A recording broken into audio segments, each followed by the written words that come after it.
Make yourself comfortable and enjoy the event.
Good morning, ladies and gentlemen.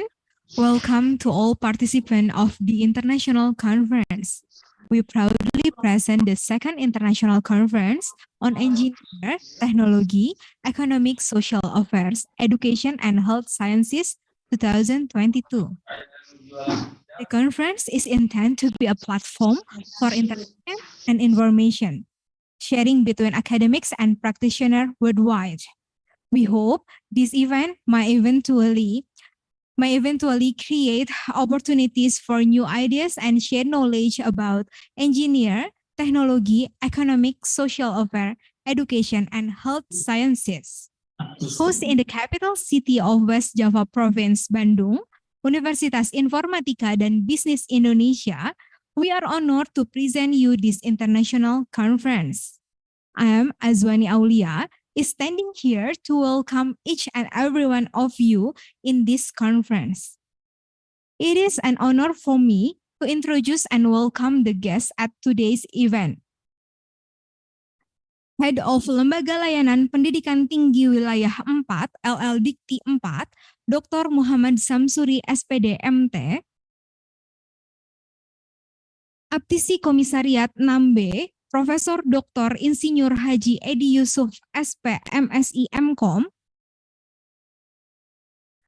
Chairman of the Ganesha Nusantara Foundation, Insinyur Darwin Sinaga, Rektor of Universitas Informatika dan Bisnis Indonesia, Profesor Dr. Insinyur Bob Foster MM, Rektor of Maksum University Indonesia, Insinyur Haji Dadang Muhammad Maksum MSCI PhD, Rektor of Bakti Kencana University Indonesia, Dr. Enti Sutrisno S.Farm MHKS APT, Rektor of Universitas Pajajaran Indonesia, Dr. Muhammad Deni Johan Shah MM, Professor Associate at University Sains Malaysia, Malaysia, Associate Professor Dr. Rosminah binti Muhammad, Professor at Felteh University India, Professor Dr. Sundara Pandian Vaidianathan, Professor Associate at the Bucharest University of Economic Study, Romania. Recording in progress. Associate Professor Dr. Stephen Christian Georgina. I would like to welcome the Honorable Lecturer, Academician, and our fellow presenter as well as participant of this event.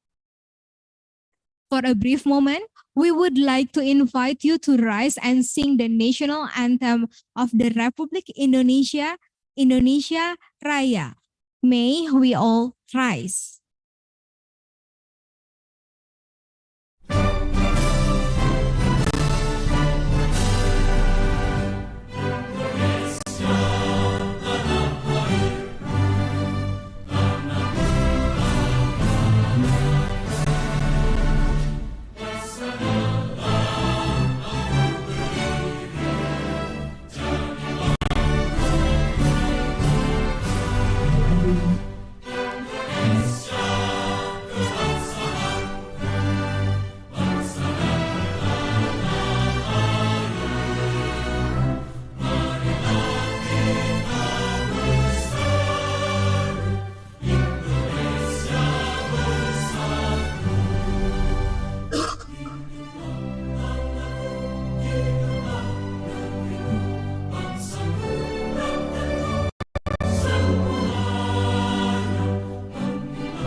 Well, ladies and gentlemen, move on to the next agenda, which is reciting Holy Quran, which will be recited by Hilmi Fahriana Basari and translated by Rina Ramdhani. To Hilmi and Rina, time is yours.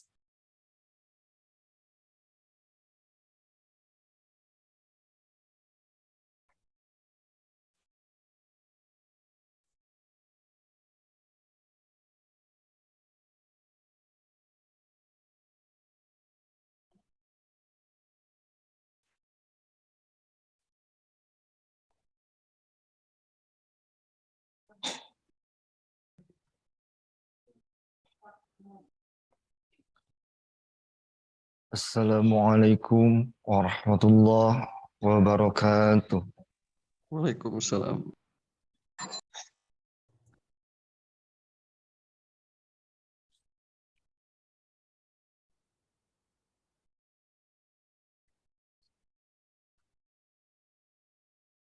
أعوذ بالله من الشيطان الرجيم.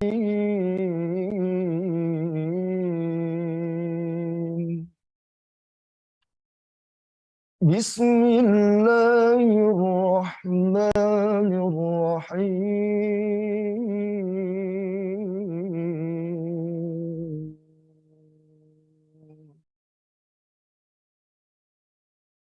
إن في خلق السماوات والأرض واختلاف الليل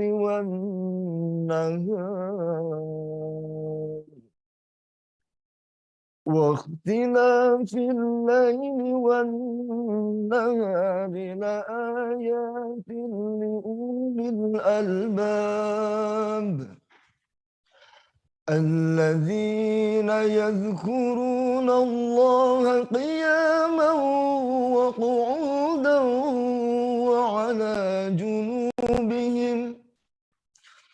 وعلى جنوبهم ويتفكرون في خلق السماوات والأرض ربنا ما خلقت هذا باطلا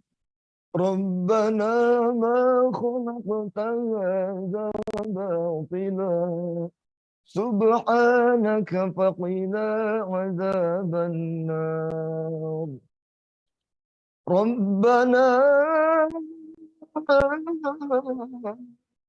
إنك من تدخل النار فقد أخزيته ربنا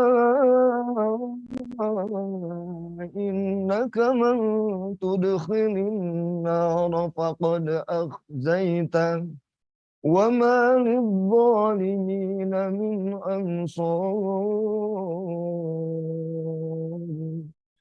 صدق الله العظيم.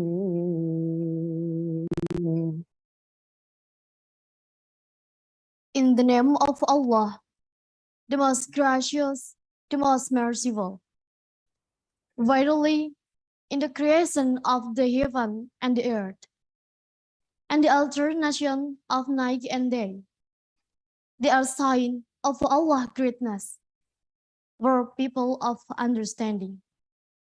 That is those who remember Allah while standing or sitting or lying down, and they think about the creation of the heaven and earth by saying, "Oh, our God, you have not created this in vain.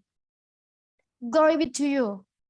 So take care of us from the torment of hell.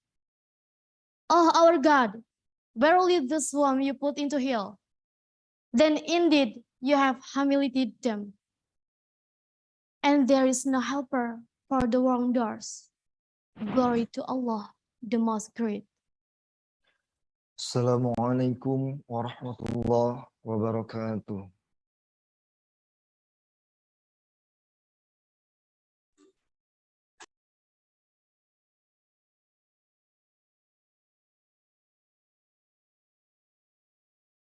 Thank you to Hilmi and Rina.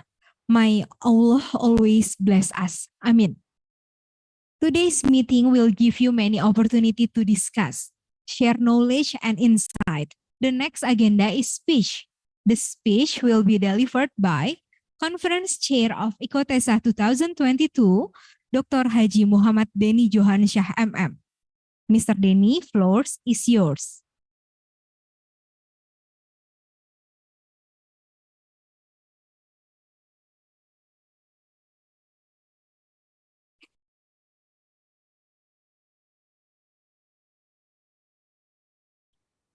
Bismillahirrahmanirrahim. Assalamualaikum warahmatullahi wabarakatuh.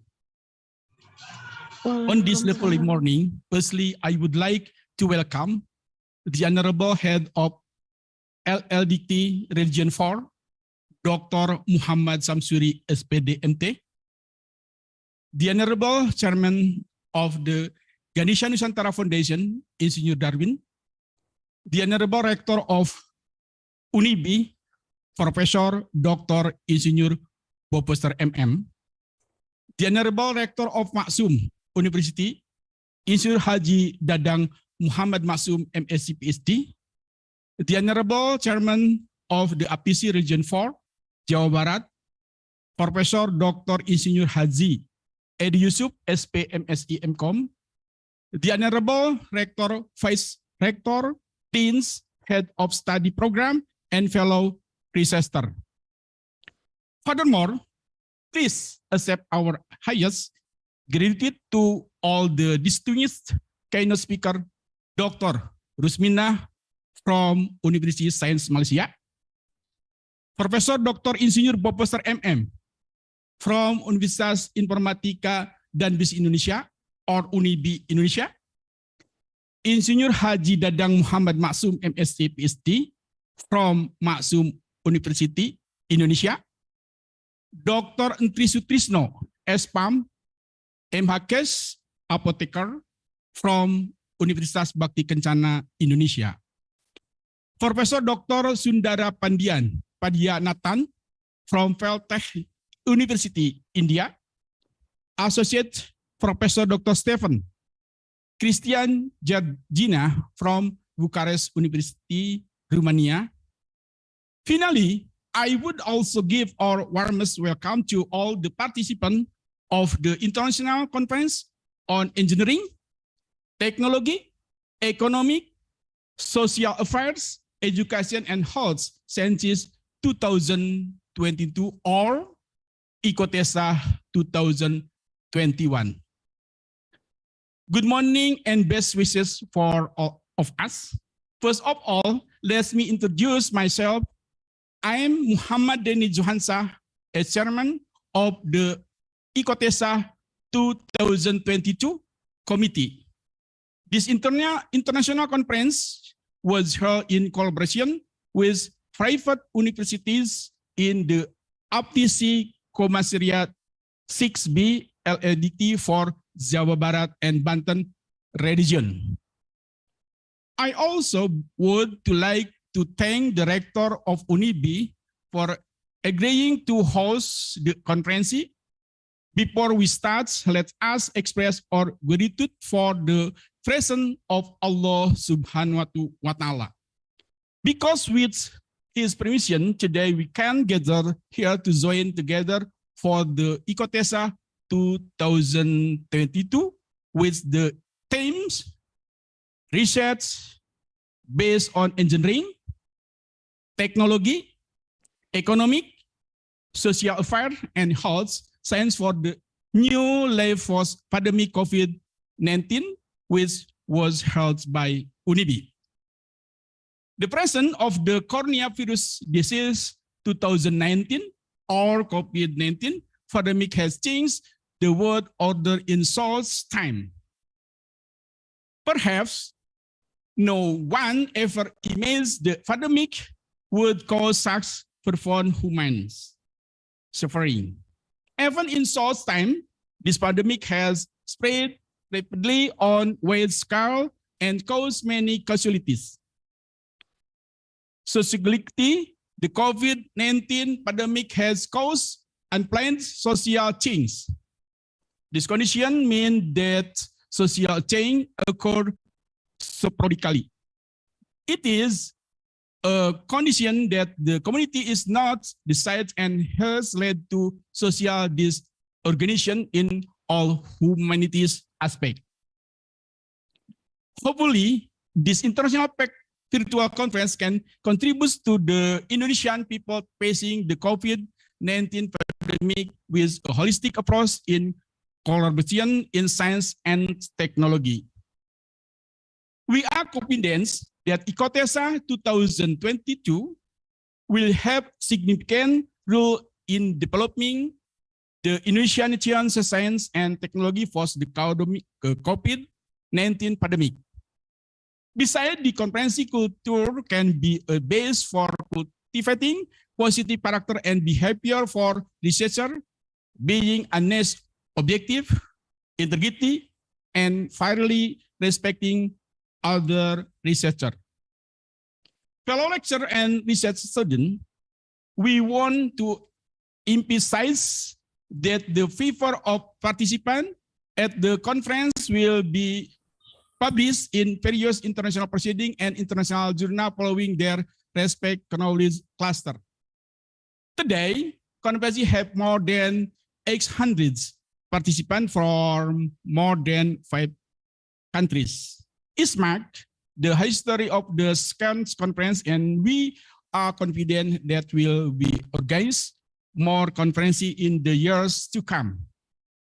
I want to conclude my speech by encourage the delegates to increase all the activities and discussion through the digital platform today. I wish everyone keep health and get a successful conference. Thank you. Wassalamualaikum warahmatullahi wabarakatuh.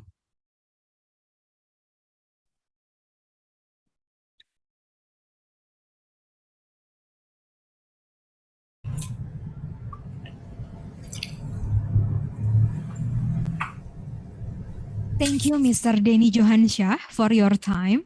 We hope the whole program can run properly as it should. Okay, we move on to the next speaker. We proudly present Aptisi Komisariat 6B, Profesor Dr. Insinyur Haji Edi Yusuf, SP MSc MCom. Mr. Edi, screen is yours. Thank you. Bismillahirrahmanirrahim. Assalamualaikum warahmatullahi wabarakatuh. Honorable Head of Higher Education Services for the Poor Region of West Java and Banten, Dr. M. Samsuri, SPD, MT. Honorable Conference Chairman of the ICoETESAH 2022, Dr. Muhammad Denny Johansyah, MM. Our colleague, other speaker, Associate Professor Dr. Rosmina from USM Malaysia, Professor Dr. Insinyur Bob Foster from UNIB Bandung, Insinyur H. Dadang Muhammad Masum, MSCA PhD from Masum University, and Professor Dr. Sundara Pandian, Pel Technology University India, Professor Ümit Hakyugli, PhD, Ibnu Haldun University Turkish, and seminar participant apologize for not being able to mention by one. Dear distinguished participant, today I feel honored of being in this special event, namely the International Conference on Engineering, Technology, Economics, Social Affairs, and Health Sciences 2022 held by Aptisi Komisariat 6B, or Association of Indonesian Private Higher Education West Java. Ladies and gentlemen, in this opportunity, I would like to remind all of us that currently we are living the era of Society 5.0 with the focus of using modern technology such as robot, artificial intelligence, and Internet of Things, whose main goal is to make human beings to live more comfortable and effective. Apart from that, we should not forget seek of the human welfare, of living longer and healthier, as well as prosperous in both spiritual and physical matter. This implies that actually human being is the main component in technology. In the other words, human beings should be positioned above that the technology itself. In the era, the main principal matter is that human being can create new values that can reduce or even eliminate the gap among the society and economic problem. If we discern carefully, we will find the fact that engineering, technology, economics, social affairs, and health sciences are the main factors that actually can be used to enhance the quality of our lives. Those things are closely related to each other. The sciences are the main means in order that human beings can improve our lives in this modern era. Accordingly, in this era of digital technology, we should keep on the role of human being as an era digital technology center of civilization who make use of the technology in various fields, which finally to achieve the ultimate goal, namely prosperous and healthier life. The effect of the rapid technology development is on almost every aspect of life, including economic, social, and health matter. That is why in these valuable opportunities, we all participants in this conference can contemplate in order to find the best solution that might we beneficially use as means of enlightening the society around us, in which as scientists we are at the same time live together with them. Problems like property, social and economic disorder, as well as health that can be solved through these scientific approaches emerging from this conference. In these 3 years elapsed, health problem and unemployment due to COVID pandemic as well as bankrupt strike almost the majority of our society. Hopefully, all the distinguished participants here can think out the way out of this unexpected problematic affairs that have been encountered by our society. Once again, I would like to say gratitude to the committee that have given me a precious time to deliver in this honorable conference. Thank you very much and have a nice conference. Wassalamualaikum warahmatullahi wabarakatuh.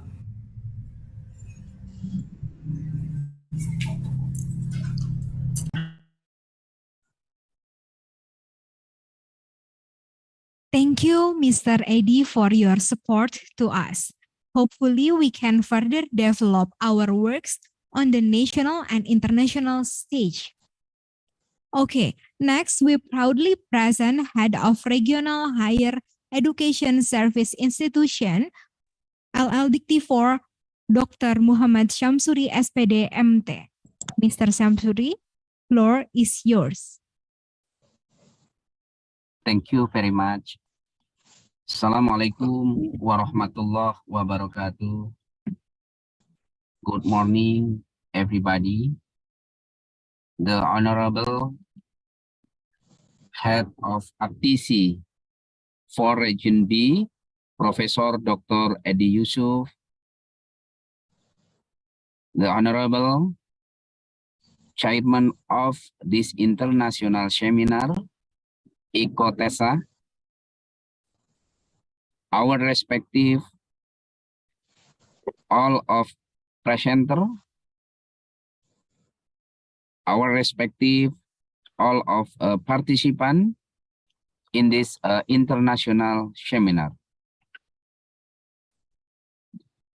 First of all, let us express our gratitude towards the Almighty who is blessing us, so we are always in the well condition, and also we can attend this international seminar in the good condition and healthy. Ladies and gentlemen, lifestyle changing after the pandemic COVID certainly being felt by people around the world. The COVID-19 pandemic has had a fairly basic impact on human in living our daily life. This pandemic has given rise to new habits that bypass that what we usually do. Like it or not, we are forced to adapt to new habits that might become the new normal in our life, of course. But we also have to start thinking about starting a new life in wildlife. We must start making change with creativity and persistence to make the method that can be relevant to the changing that our occurs. The human resource. Banget bahasa Inggrisnya. Enggak kan, ngerti-ngerti aja mereka.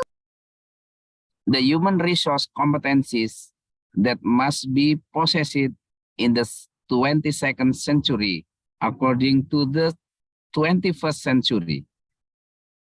According to 21st century partnership learning framework that are relevant for us to implement so we can survive and get through this pandemic episode. These competencies include critical thinking, problem solving, creativity and innovation, collaboration, and also communication. Therefore, this forum is expected to provide opportunities for us to add insight and to encourage academic to have a greater role in innovation, a role in innovating life after pandemic COVID-19. Finally, as head of LLDT Region 4, we are very support and thank you very much for APTISI Region B, all of chairmen and also all of participants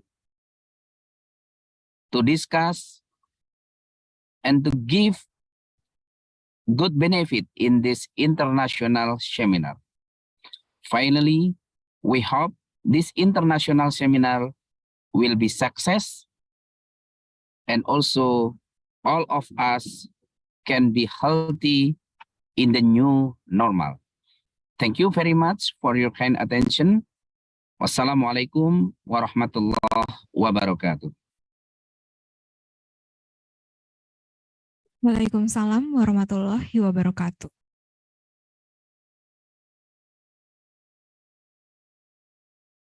Thank you, Mr. Samsuri. That's such amazing speech to inspire and motivate all researchers. Ladies and gentlemen, please take the time to turn on the camera because a photo session will be held, which will be handled by the team. Let's get ready and give your best smile. Okay, I start with the first slide. Let me count.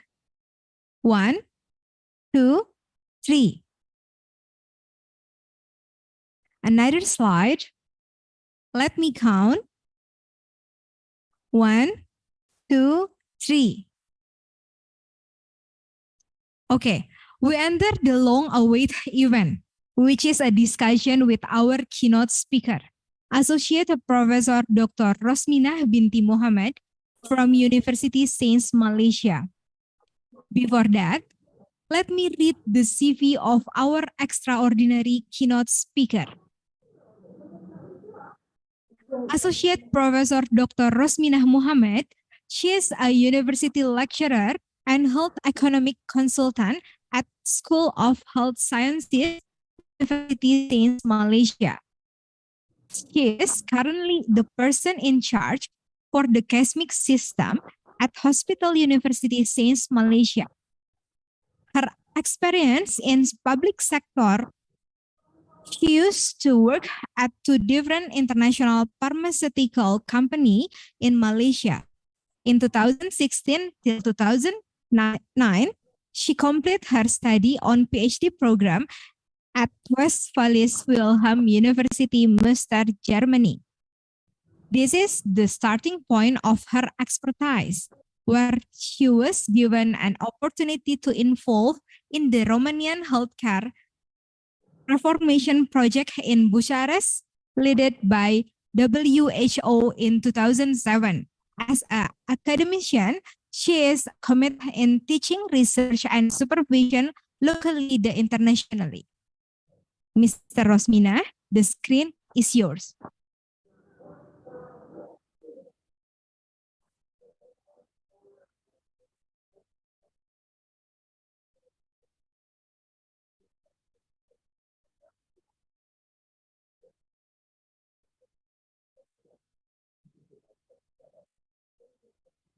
Habisnya baterai sama ternyata.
Yeah, Mrs. Rosmina, sorry, we cannot hear your voice. Maybe the problem with the sound there.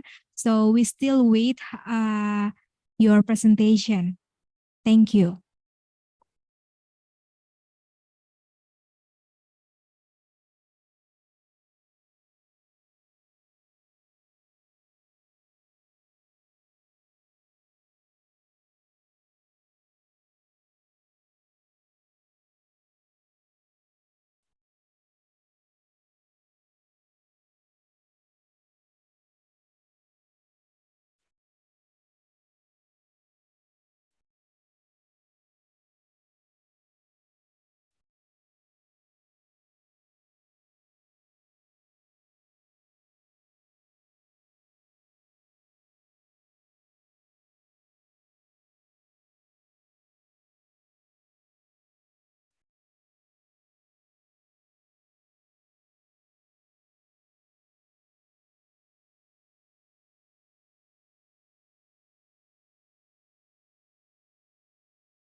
I'm sorry for the inconvenience about the previous presenter because there is trouble with their device.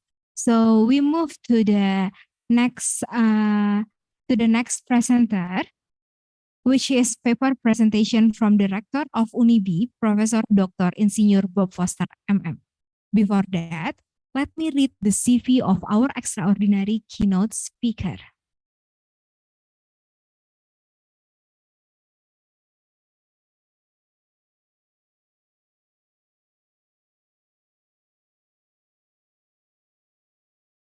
Profesor Dr. Insinyur Bob Foster MM, he is a rector of Universitas Informatika dan Bisnis Indonesia, or we can call Unibi. He is also currently serving as President Director of Ganesha Operation Course Institute and President Director of PT Duta Publisher. In 2003 till 2005, he completed his study on doctor program at Faculty of Economic and Business Department of Business Management, Universitas Pajajaran. He won several awards from the government and association, such as the Community Achievement Award in West Java Province from the Governor of West Java in 2013. Then he received the Muri 2021 Record Award as a manager of Ganesha Operation Course with the most place in Indonesia. The last article he has published in Sustainability Journal Switzerland, Scopus Q1. Mr. Bob Foster, the time is yours.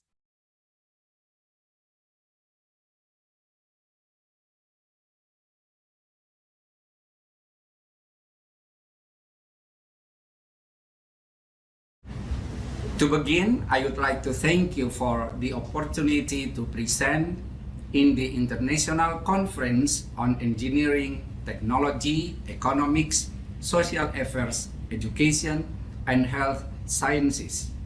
In this presentation, I will convey the findings of the research regarding the SciCap and marketing innovation, impact on startup sustainable competitive advantage model that I have conducted with my team from Indonesian Informatics and Business University, Unibi. The rise of startups, including digital startups in Indonesia, has not been instantaneous.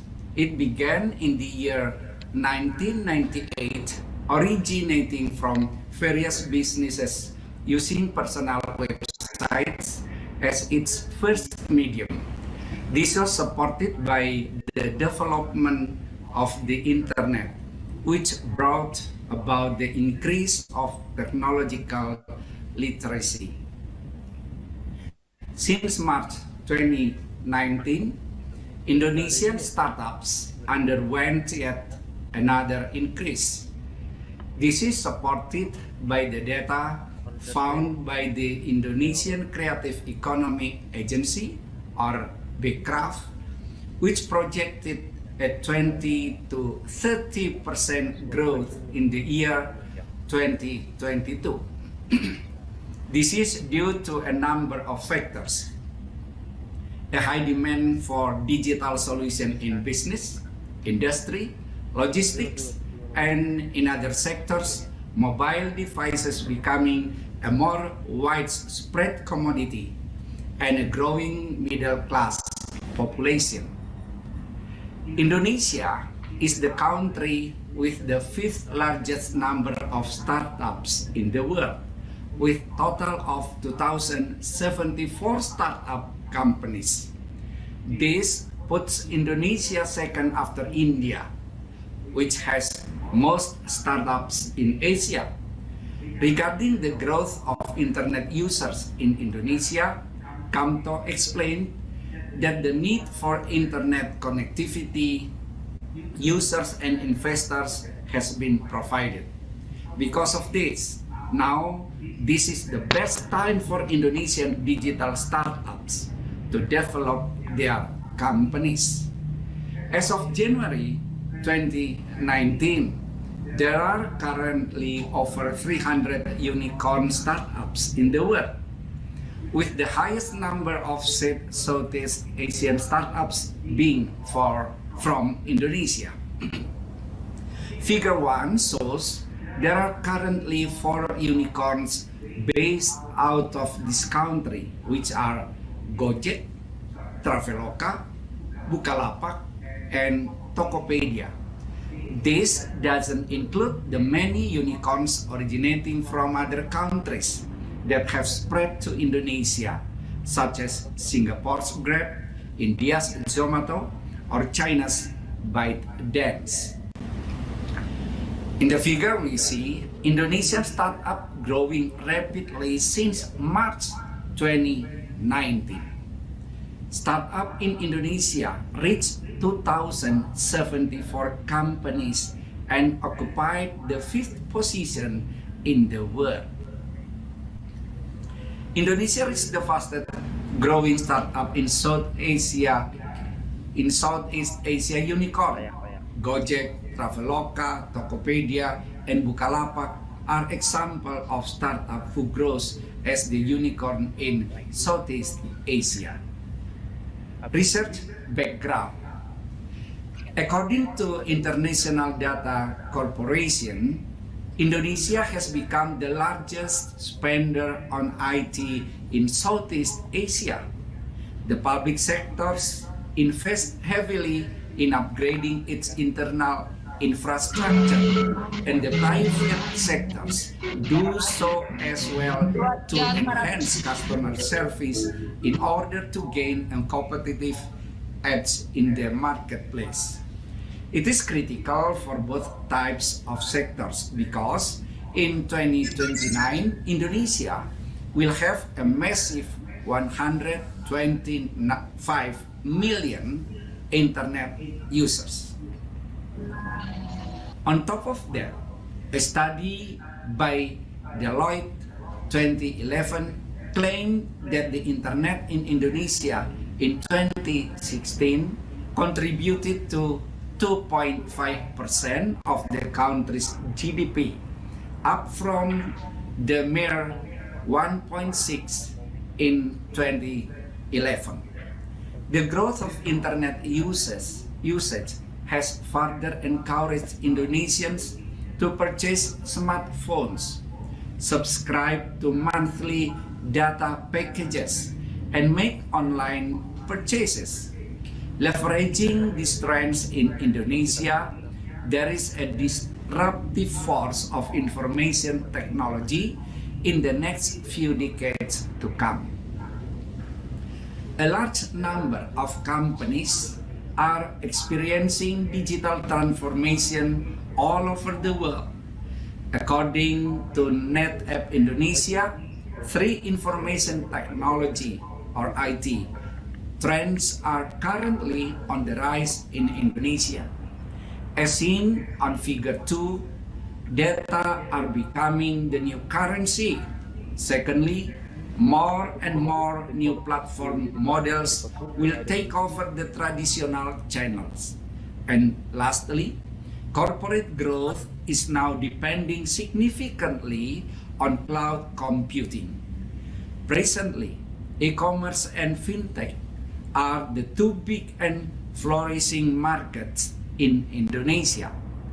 Technology disruption changes every sector in Indonesia, especially startup in the way of business operation. E-commerce business is a form of technological disruption that requires business operation to turn digital in terms of supply chain, marketing, and sales, as you can see in the figure 2. Aspects of price, sourcing, marketing and promotion, distribution, and customer support are parts that must be innovatively changed by startups in Indonesia to survive the rapid competition. The emergence of innovation was needed to compete in the competition for digital company startups. From the other side of the business, the critical challenges above may be more easily solved if we interpret competitive advantage as an opportunity that must be seized. The ability to imagine the world as they'd like it to be is what keeps beverage entrepreneurs going in the face of inevitable obstacles. But the most successful business owners balance their idealism with a healthy dose and realism. How do beverage businesses stay grounded in reality? They start with a plan. Successful startups study the environmental thoroughly to understand what current and future changes could affect their business model. Then they use that information to predict and prepare. Recently, many small and medium enterprises, SMEs, and startups in Indonesia have applied survival model. Figure 3 shows startup that applied survival mode, Bobo Box, Feedloop, Gig Hunter, Goers, Foodies, and Amoda is an example of a startup that can still survive and operate until now with above average sales turnover. Startups must reinvent their business knowledge to come up with new business models. Startups, like it or not, have to prioritize health and digitalization aspects in every stage of their business, starting from ordering, paying, production, to supplying goods. Nowadays, startup can get data and business trend easily. We just have to observe, imitate, and modify existing trends so that we have a new business model. One model of which is by implementing a combination of innovation marketing capabilities and psychological capital. In the research background, the fact is that now many startups have fallen. Research gap. Analyzing one's own strength, consumer desires, and competitors is not enough to build sustainable competitive advantage. Figure 4 indicates that many startups fail to compete and collapse because they misperception the sustainable competitive advantage concept. Foster et al. 2020. Analyzing one's own strength, consumer desires, and competitor is not enough to build sustainable competitive as an advantage, as I said before. Research novelty. There is a need for other capital assistance in achieving sustainable competitive advantage in Indonesia today. There is no current research on the model of sustainable competitive advantage in terms of the determinants marketing innovation and psychology of capital. Quay and Mendas 2018, Thor and Offrey 2010, Lutans et al. 2007, Schiller 2015, Pan and Zhu 2018 only examines the impact of the psychology of capital on business performance. Foster et al. 2020 and Klewitz and Hansen 2014 examines the impact PSYCAP to business sustainable competitive advantage. Ye-Hyun Lin and Yi Ching Chen Wosker et al. 2017 examines marketing innovation as one of the most important forms of innovation to turn profits from their products and determine the company's sustainable competitive advantage. As we see in Figure 5, model of startup sustainable competitive advantage, the two variables, PSYCAP and marketing innovation, will impact on startup sustainable competitive advantage. PSYCAP, that is hope, set goals, identify strategies, visualize success. And efficacy, reflect on successes, emulate inspiring people, practice being successful. And optimism, the past does not choose the future. Imagine your best possible self. And resilience, accept change, be flexible, adopt a growth mindset. And the second variable, marketing innovation, that is secure buy-in from the board down, allocate resources, time, budget, staff, grant autonomy, teach staff to evaluate ideas at a strategic level, set measurable targets and KPIs, celebrate failure and show an appetite for risk, and experiment with organizational structure. And we see also we need customer needs, gaps in the market, creative vision, and company strategy. Research purposes. This research focuses on examining and validating the startup sustainable competitive advantage model with the determinants of psychology, capital, and marketing innovation. In this study, startup sustainable competitive advantage model will use explanatory quantitative study and analyze using the partial least square PLS method the population 20,692 Indonesian startup and 390 startup samples in Bandung City with two hypotheses research. One, PSYCAP impact on sustainable competitive advantage. Two, marketing innovation impact on sustainable competitive advantage. Figure 6 indicates the majority of indicators in each variable in this study have a loading factor value greater than 0.5 and are considered valid based on the result of data processing with smart PLS. The cross-loading value constructs measurement was used in the discriminant validity test.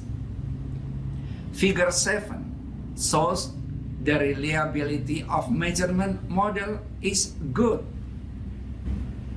The research model's latent variables are compared and contrasted using their inner model as we see in Figure 8.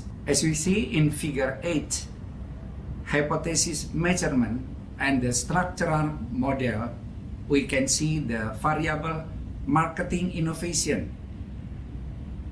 that is improvement, new price, new sales, and new media. Impact to competitive sustainable advantage. And then cycle, that is efficacy, hope, optimism, resilience, impact on competitive sustainable advantage, that is value capture, value creation. Research result. The significance in the structural model hypothesis. 1. The path coefficient. 2. The t-statistics. And 3. The value of the R-squared with an adjusted R-squared value of 0.828.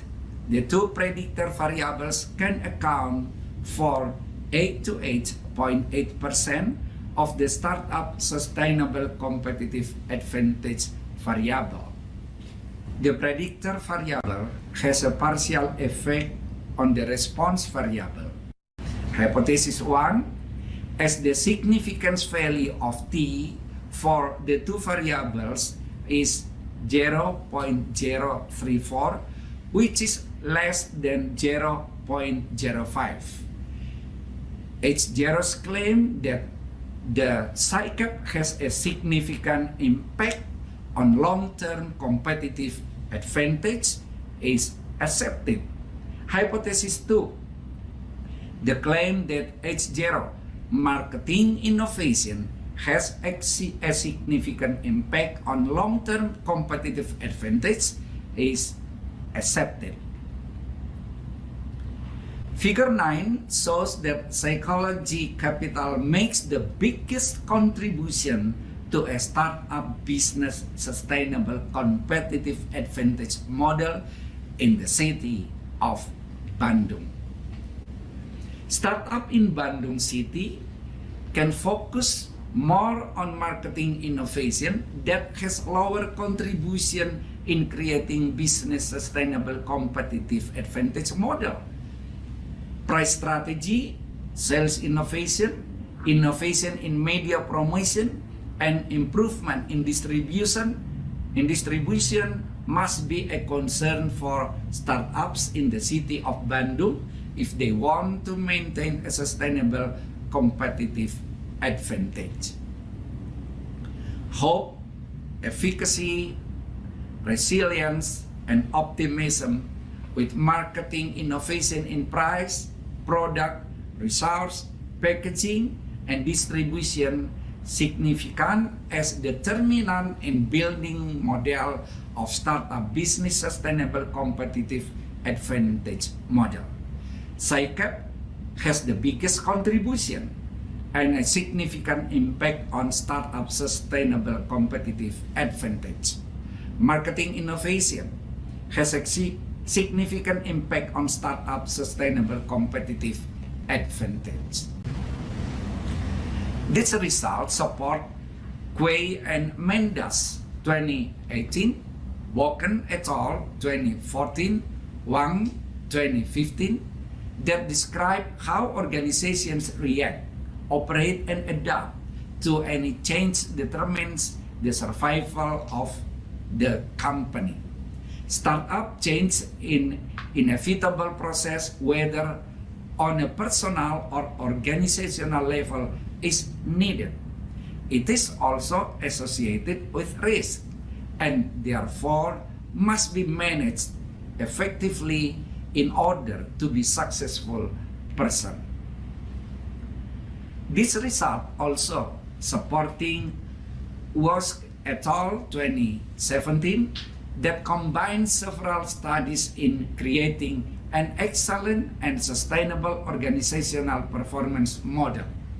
In this performance model, combining the synergy of organizational culture, talent, management, and organizational agility. Conclusion. 3 specific areas of startup results have been used in startup measurement. This includes a financial performance, that profit, return on assets, return on investment, etc. B, product market performance or sales, market share, etc. And C, shareholder return, total shareholder return, economic value added, etc. Good organizational performance index of an organization. From this perspective, successful startup sustainable competitive advantages can be equated with successful value creation for common stockholders.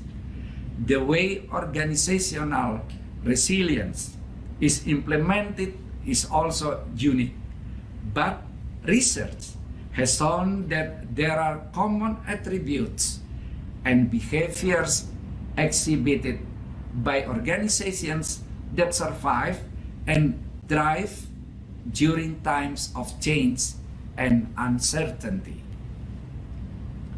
The difference in the survival system is only distinguished by the increase in research power that produces data and input for organizational strategy, maximizing output, performance, and organization.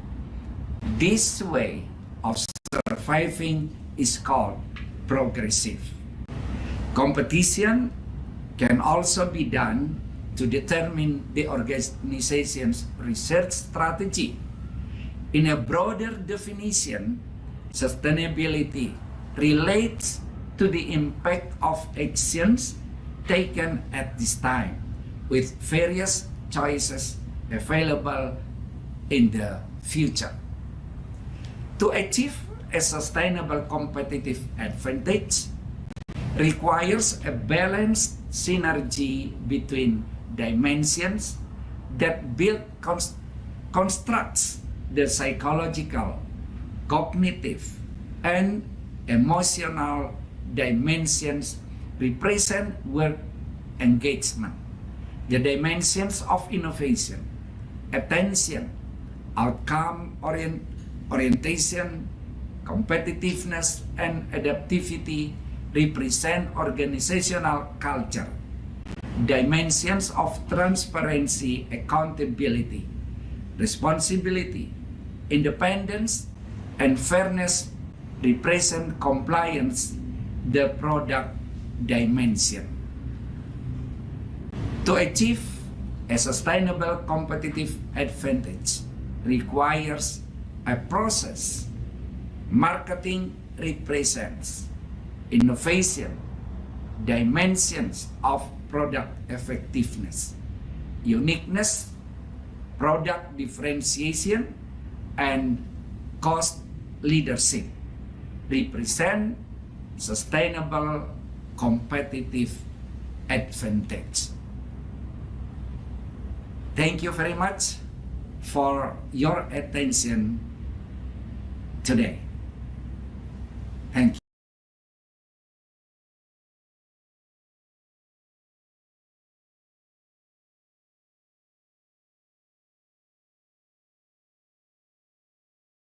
Mr. Bob Foster, thank you. That was very insightful paper. We get a lot of knowledge from your research. Okay, back to the previous keynote speaker. We can discuss with our keynote speaker, that Associate Professor Dr. Rosmina binti Muhammad from University Sains Malaysia. Mrs. Rosmina, the screen is yours.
Hello, can you hear me? Yes, I can hear you. Please. Oh, Alhamdulillah. Yeah, you can hear me, yeah? Yes. Okay, good. All right. So now I'm going to give a, you hold on for a while.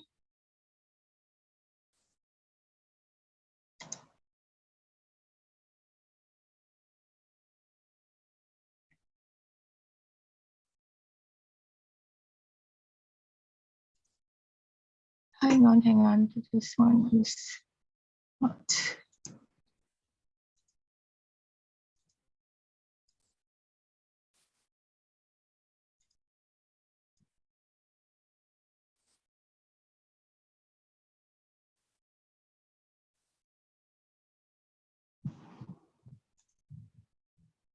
Okay. Finally, I managed to this one. Okay, can you see my slide? Can you see my slide? Yes. Yeah. All right, Yes, good. Miss. Okay. All right. So, over here is bad weather here. So probably it's, some disturbance in terms of internet signal here.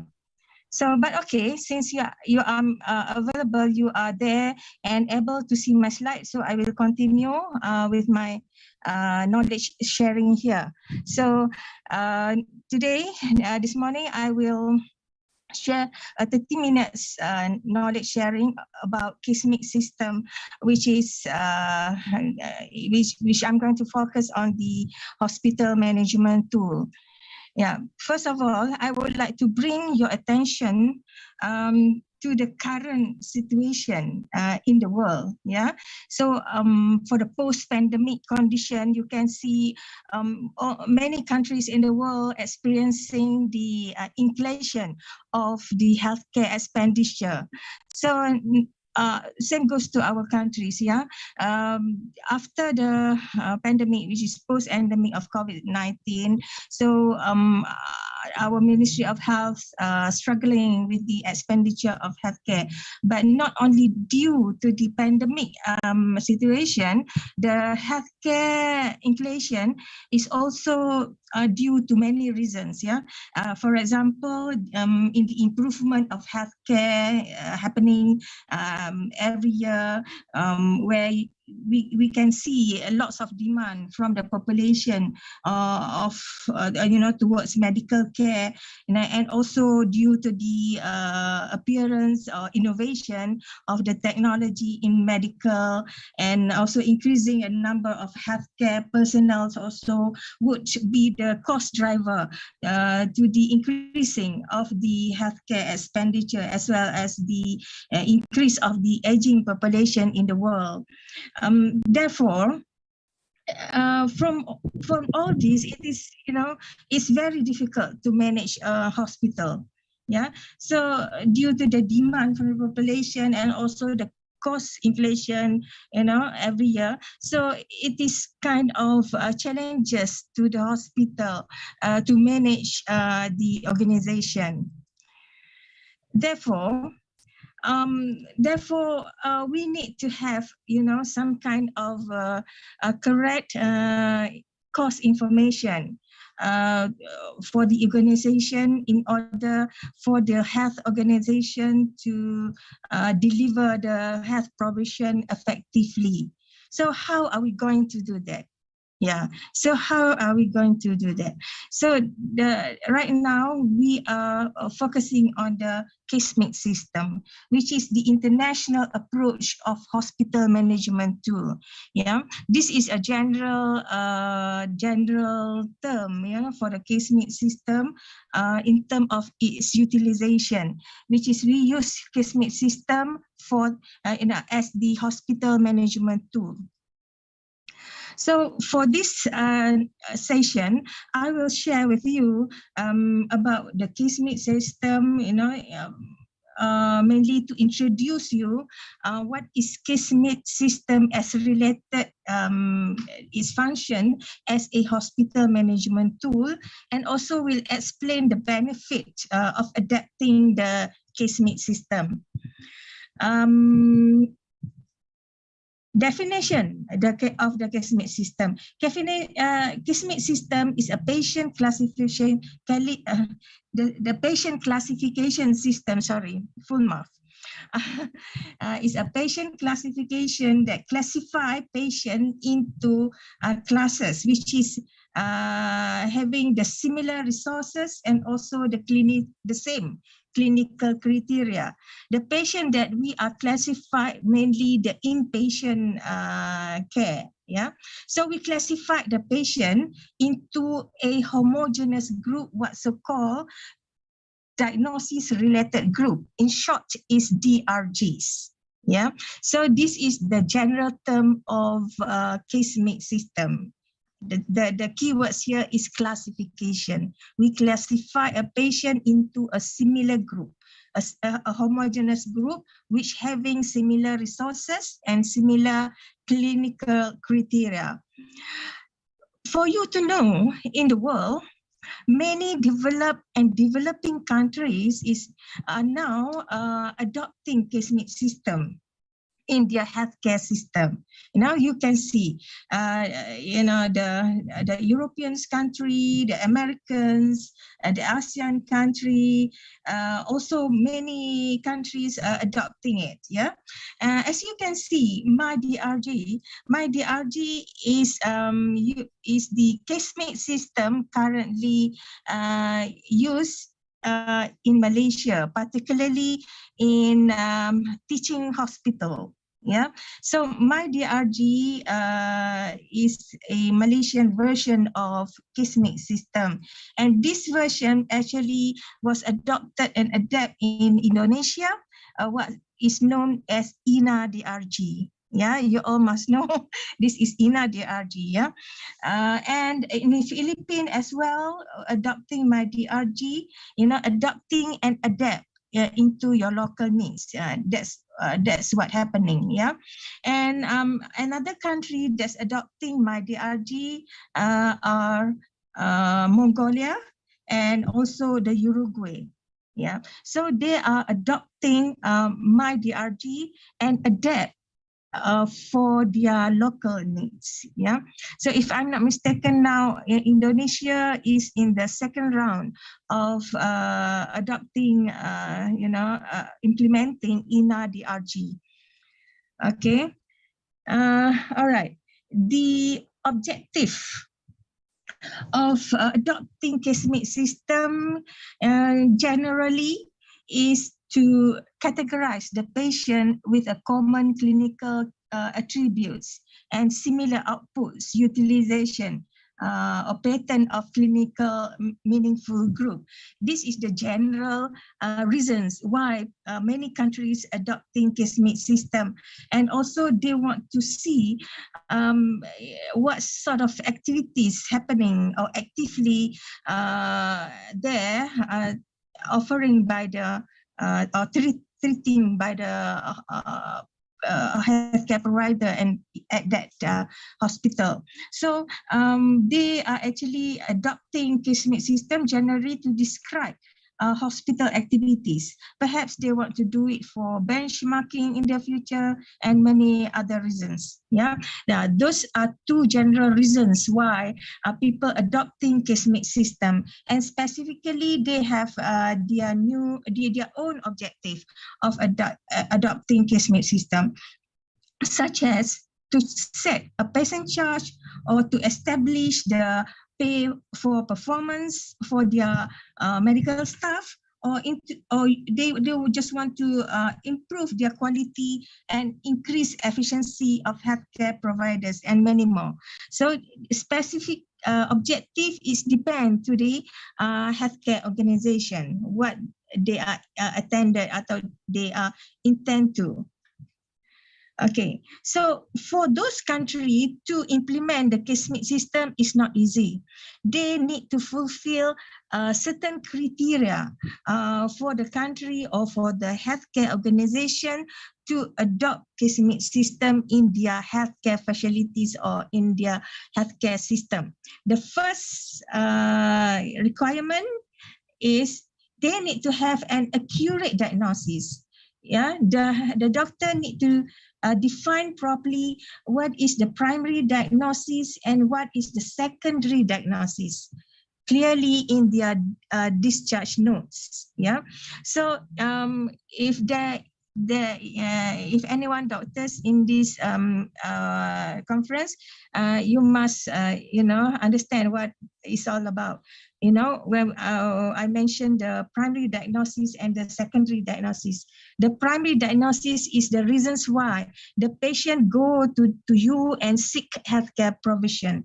That is the primary diagnosis. And for the secondary diagnosis, it's going to be another complication happening to the patient. The second requirements that the hospital need to have is the costing data. The costing can be charges, yeah, or the macro costing. Macro costing is the method where we use to calculate the cost incurred in the healthcare organization or hospital. The macro costing basically is a step down method to do the costing, and the activity-based costing is a detailed micro costing we do to support the macro costing. Yeah, that's about the costing. Briefly, I can tell you that, in detail, you need to have another session. The next requirement, we need to have the classification system. Yeah, the classification system for the coder or doctors to assign codes to the diagnosis.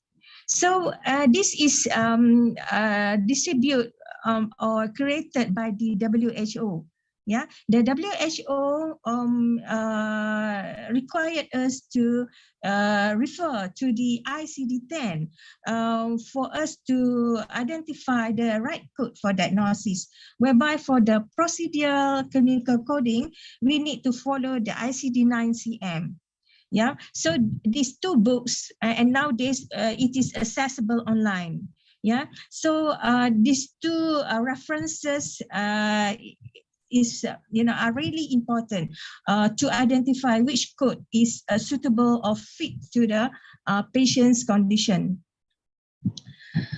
And the next requirement, the organization need to have the hospital management system. In short, some people say HMIS, some people say HIS, some people say EMR, electronic medical record, health information. So this system is very important because this is where we keep all the patient data. Yeah, the patient data will be kept inside this system, and this system need to be managed properly. Yeah, and it also need to have certain budget to maintain the system. Okay, the next, the final requirement that need to have, of course, certainly we need to have support from the hospital management. If the hospital management not supporting our task, it cannot be done. Yeah, and for the hospital management to support the case-mix system going to implement at the healthcare organization, they need to know how to use the case-mix outputs. Yeah, they have to know how to use it as a reference. To give feedback to the clinician or to negotiate funding with potential funders. And also the case-mix outputs can be used as an evidence for the quality assurance program, as such as the medical audit or for the hospital benchmarking. So those are, two important things that the hospital need to know. Okay, for the system to be, hang on. All right, so I'm finished with that. All right. For the first start, for the case-mix system to be generated, to start off, to kick off, we have to know how to generate the clinical profile. So as usual, when patient go to the hospital, they need to register themselves at the counter, and all the information will be packed inside the clinical case note, where all the clinical and demographic information about the patient will be kept there. And after the information is kept, the information will be channeled to MRD. MRD is Medical Record Department, where the activity of coding is happening. The coders will code the diagnosis and clinical procedure based on the ICD-10 and ICD-9-CM. And after that, then the clinical profile is generated. With this clinical profile, we will push all the information into the DRG grouper. The DRG grouper, I will talk about this afterwards. This is where the patient will be classified or will be grouped. Once the patient is grouped into DRG, that's it. Because DRG is the final clinical product generated from the case-mix system. So it will tell us what the condition of the patient from the DRG, which is based on the ICD-10 and ICD-9-CM. So how the DRG and what DRG is look like, it is something like, let me see. Okay, I will talk about that afterwards, okay? Once DRG is generated, that's it for the complete clinical profile. Okay, what is grouper? Grouper is a computer software that we use to classify patient into a small group, which is homogeneous, like I mentioned just now, the DRG. So the grouper will do all this process, and we can use it later for the case-mix system. Okay, so why we need the grouper? Can we do it ourselves manually? It is not possible for us to do manually, because the clinical algorithm is very complex. We are not able to incorporate everything. So we need some kind of algorithm behind the grouper to do all this. So the grouper will do all the grouping activities and give us the final product, which is DRG. Okay, in reality, there are two main components of a case-mix system. The first one is the patient classification that involve coding for diagnosis and procedures. And the second part is the costing, which involve the top-down costing and also the activity-based costing, or ABC. And also the clinical pathway. The activity-based costing and clinical pathway are actually to support the down costing. Let me illustrate you the casemates flow as referring to the components of the casemate system. Starting with the patient, just now I mentioned the generation of clinical profile. So this is the generation of the clinical profile, and then put it inside the grouper, and finally come up with the DRGs. And to give more value added to the DRG, we will incorporate the DRG with the clinical costing.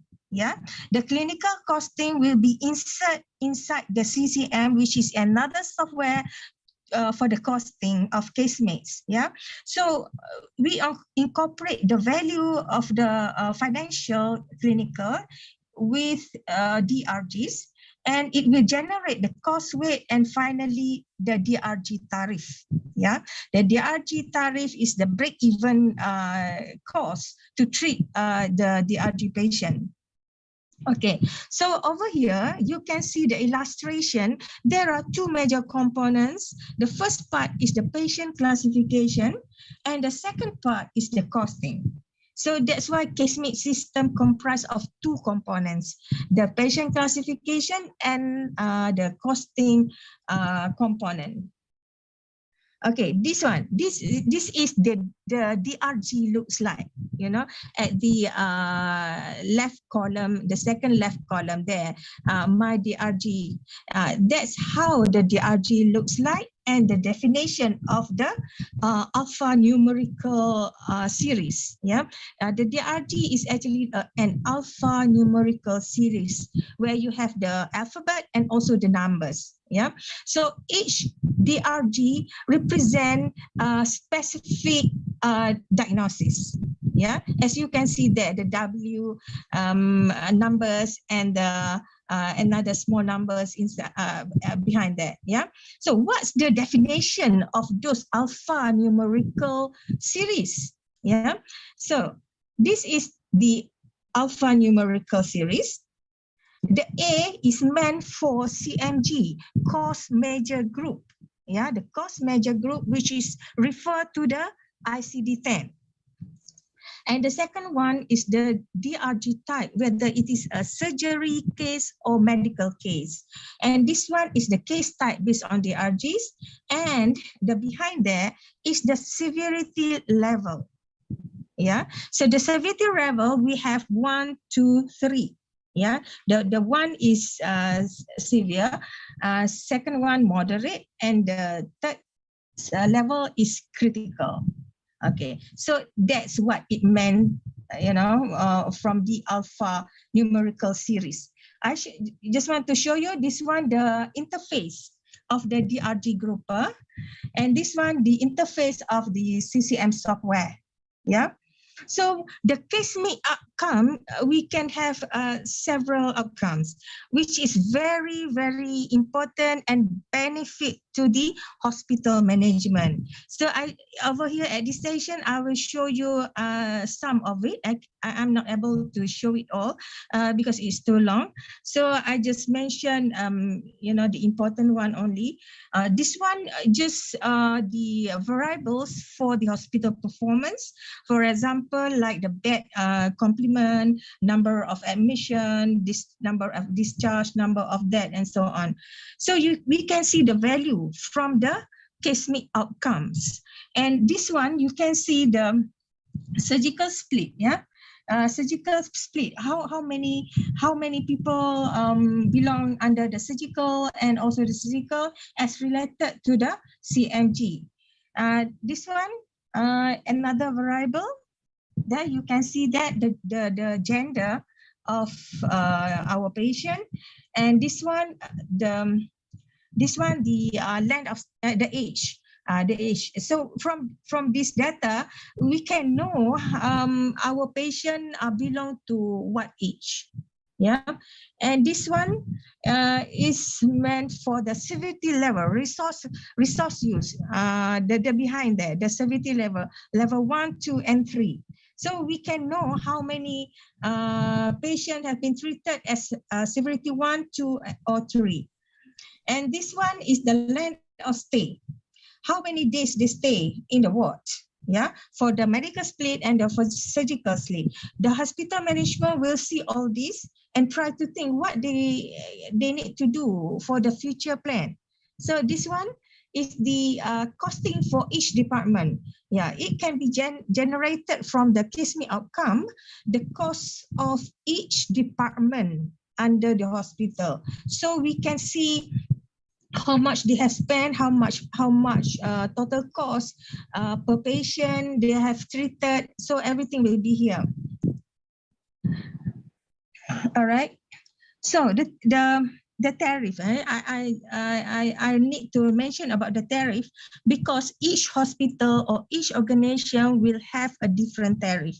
Tariff, as I mentioned just now, is a break-even tariff for each diagnosis. So this tariff, we considering all components of treating the patient. So it is transparent actually. So the tariff was established based on the operational cost in hospital USM that I mentioned just now. The tariff will reflect the severity of cases at the hospital.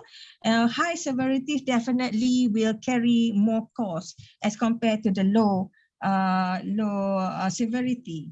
So the existing of hospital management will need to draft their hospital planning based on the case mix outcome as well as the tariff. So this is a better planning for the next year actually. So that's very important about the case mix outcome. All right. The benefit of the case mix system varies a lot. Yeah, there are many benefits. You know what I listed here is just part of it. It's really depend on your objective of adopting case mix system and you know why you want to do it. Why the specific objective why you want to do it. But among the benefit that we can get from the case mix system is we can improve the efficiency of healthcare services and also we can reduce wastage, no pembaziran, reduce wastage, and also it will be a cost saving for the hospital, can improve quality of care and promote evidence-based practice at the hospital. Yeah, and to support benchmarking, you can know which services which is favorable or many in high volume services at your country and can be benchmarked. And also to improve patient satisfaction and improve health management information system and also for a better decision making in the future. Yeah, those are among the benefit that we can get from the case mix system. Why case mix system can do this? How case mix system can do this? Case mix actually link the gap between the clinical and financial component of the healthcare system or hospital. So it will establish common language between clinician and administration. Yeah, when you see the data just now, data came from the activity from the clinician and the administration will look at it and they will understand why the cost is high, why the cost is low. Yeah, so it will establish a common understanding between clinician and the administration, and it also can add the financials of hospitals such as patient insurance and also the base budget, etc., which is involved the financing of the healthcare services for the patient and also for the hospital as a whole. All right. As a conclusion, I would say that the case mix system is a very powerful hospital management tool to enhance efficiency and quality of care. And implementation of the case mix system has been shown a positive impact to the enhancement in efficiency and quality of care. This is what happening in University Hospital USM also. In the second year of our implementation, we can see the efficiency, the improvement of the coding quality, yeah, and also the information, health information system development. So from the case me outcome that I have previously mentioned, we can see we can generate patient demographic, resource intensity data, clinical department unit cost data. Also, we can know, and finally, we can generate the hospital tariff.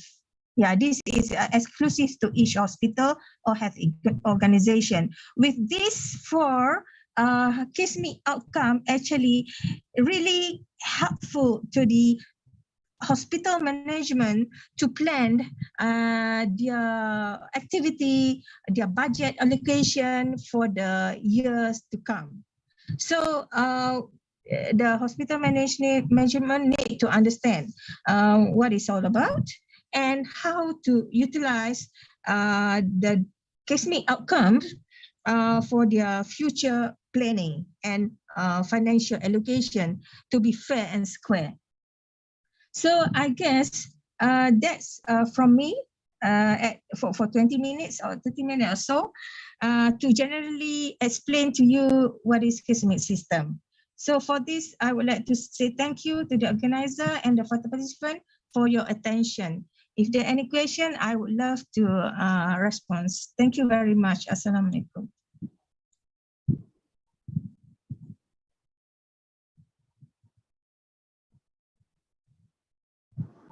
Hello. Ya, Waalaikumsalam warahmatullahi wabarakatuh.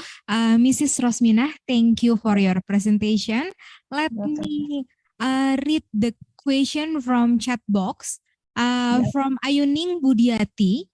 How to manage with anomaly costs of patients such as special disease case or victim of disaster the system will manage?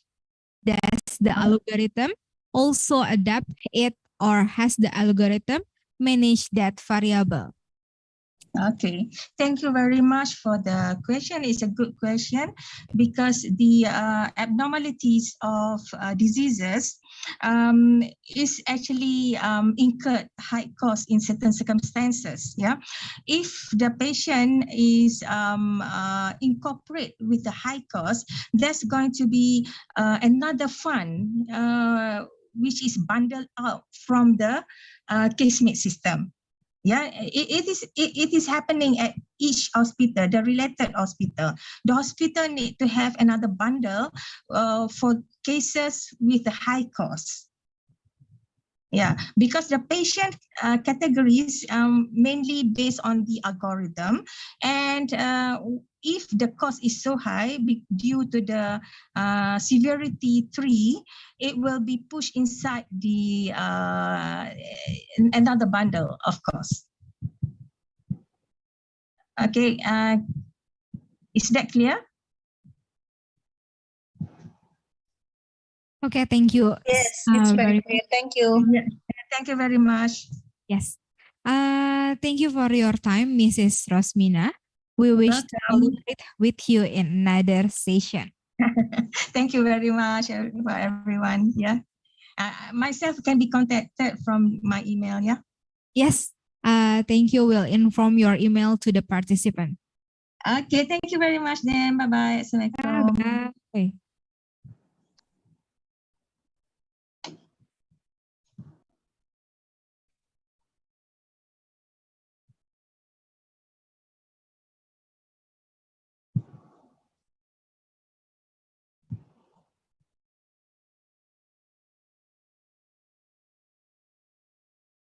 Okay, we go to the next speaker, who is no less extraordinary. Rector of Maksum University, Insinyur Haji Dadang Muhammad Maksum, MSCE, PhD. Before that, let me read the CV of our extraordinary keynote speaker. Insinyur Haji Dadang Muhammad Maksum, MSc, PhD. He is a rector of Maksum University. He also currently serving as head of department, the investment service and one-stop integrated services of West Java government. In 1997, he completed his study on PhD program at Purdue University, United States of America. He has made many contributions in the field of civil engineer. Mr. Dadang, the screen is yours.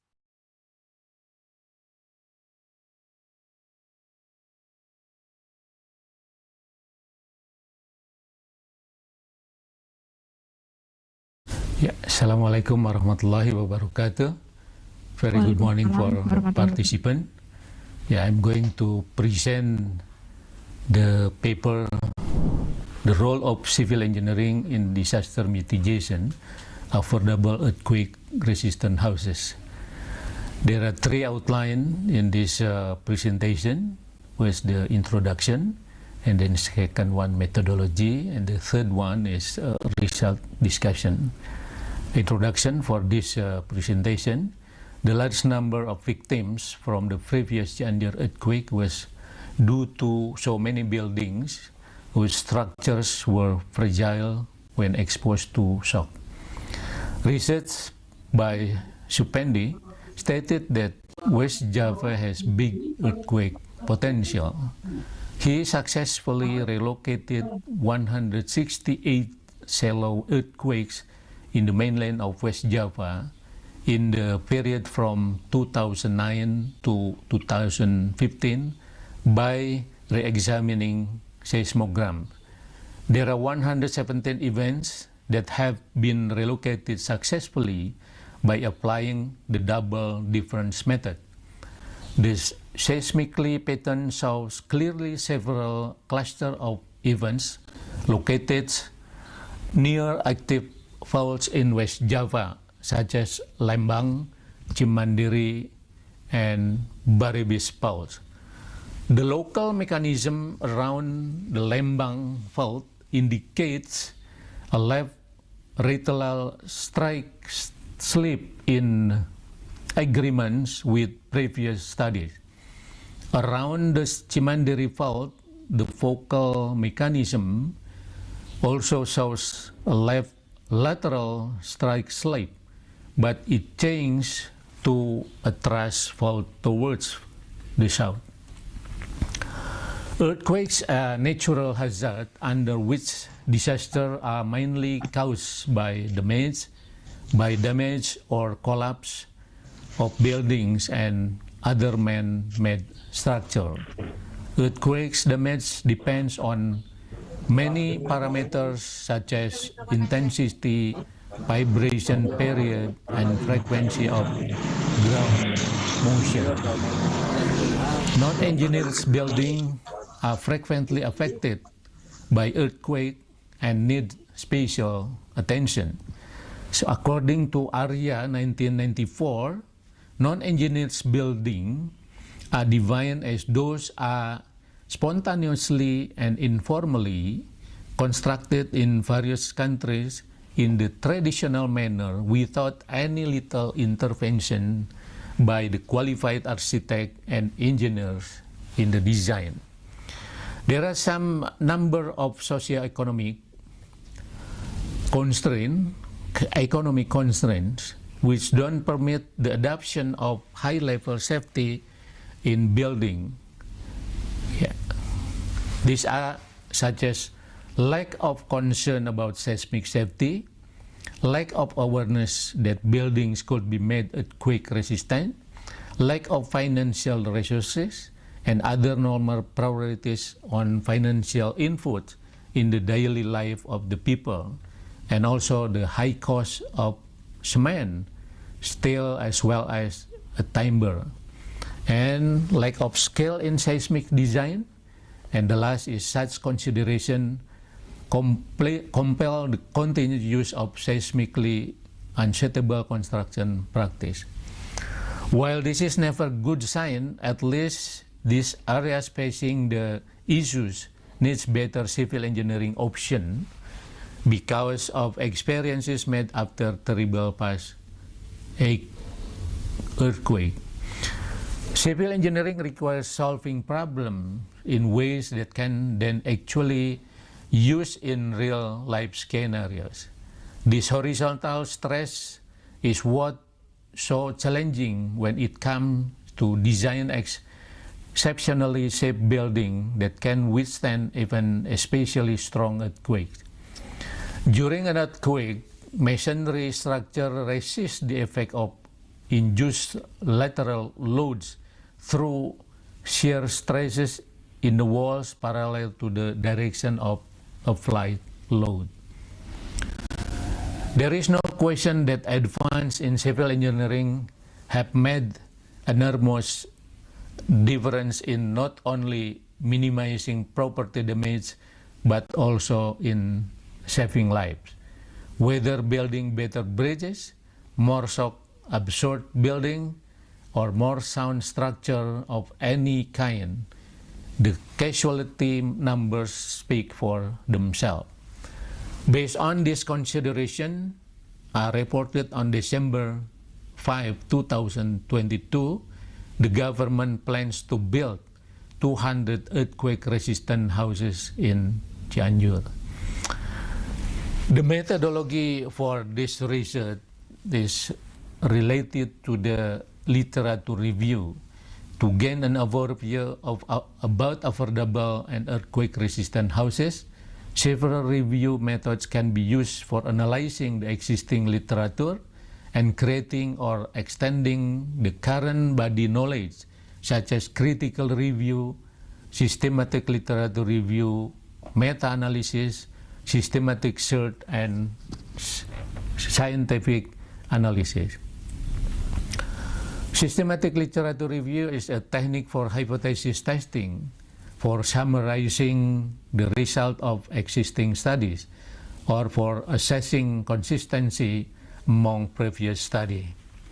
A systematic literature review is usually carried out using large database that contain a large set of publications as well as effective search mechanism which allow complex logical expression to be used. The first run of the search was made in Google Scholar with the aim of choosing suitable database. After preliminary analysis of the result, a set of specific journals with a high impact in the construction management research community was identified. However, none of the available database included all journals, and the decision was made to work with the individual database of each journal. Moreover, these individual databases had very limited resources for using expression in the research. As there are several papers concerned with affordable earthquake-resistant houses, but don't refer to this word explicitly, some other expressions commonly used for describing different types of houses were used in the search: mitigation, material, structure, earthquake, and etc. As all journals included in the search were from the construction management field, the word construction was not included. The three best papers related to theme were selected to be reviewed. The last is result and discussion. The first one is research from Christopher, Confined Masonry for Seismically Resilient Low-Cost Housing in India, a design and analysis method. His study, which takes place in India, concludes that confined masonry is a viable housing typology that is resilient and economical for developing countries in seismic region. Given its suitability for low-tech environmental, multiple authors have published instruction on confined masonry construction that do not require engineering knowledge. Confined masonry is attractive for low-tech construction in seismic region. Existing guideline pertain mostly to construction and not to seismic analysis. Research proves that its seismic resilience depends on the wall shear strength, which is related to the compressive strength of the masonry. In India, bricks used to build homes are often of poor compressive strength, even lower than the minimum allowed by the Indian Masonry Code, which is lower than the prescribed in other international standards. Experimentation was conducted on the strength of masonry in Gujarat, India, to investigate the effect of varying mortar qualities when low-strength bricks are used. With average brick strengthens below 2.5 MPa, a mud mortar with no cement and a 1.8 cement and sand ratio mortar resulted in approximately 41% and 21% higher prism strengths respectively than a 1 compared to 6 cement and sand ratio mortar. This shows that a mortar with less cement would save cost and result in a more resilient structure when building with bricks of the strength. The second one is research of ORTA. This is experimental study of integral masonry system in the construction of earthquake-resistant houses.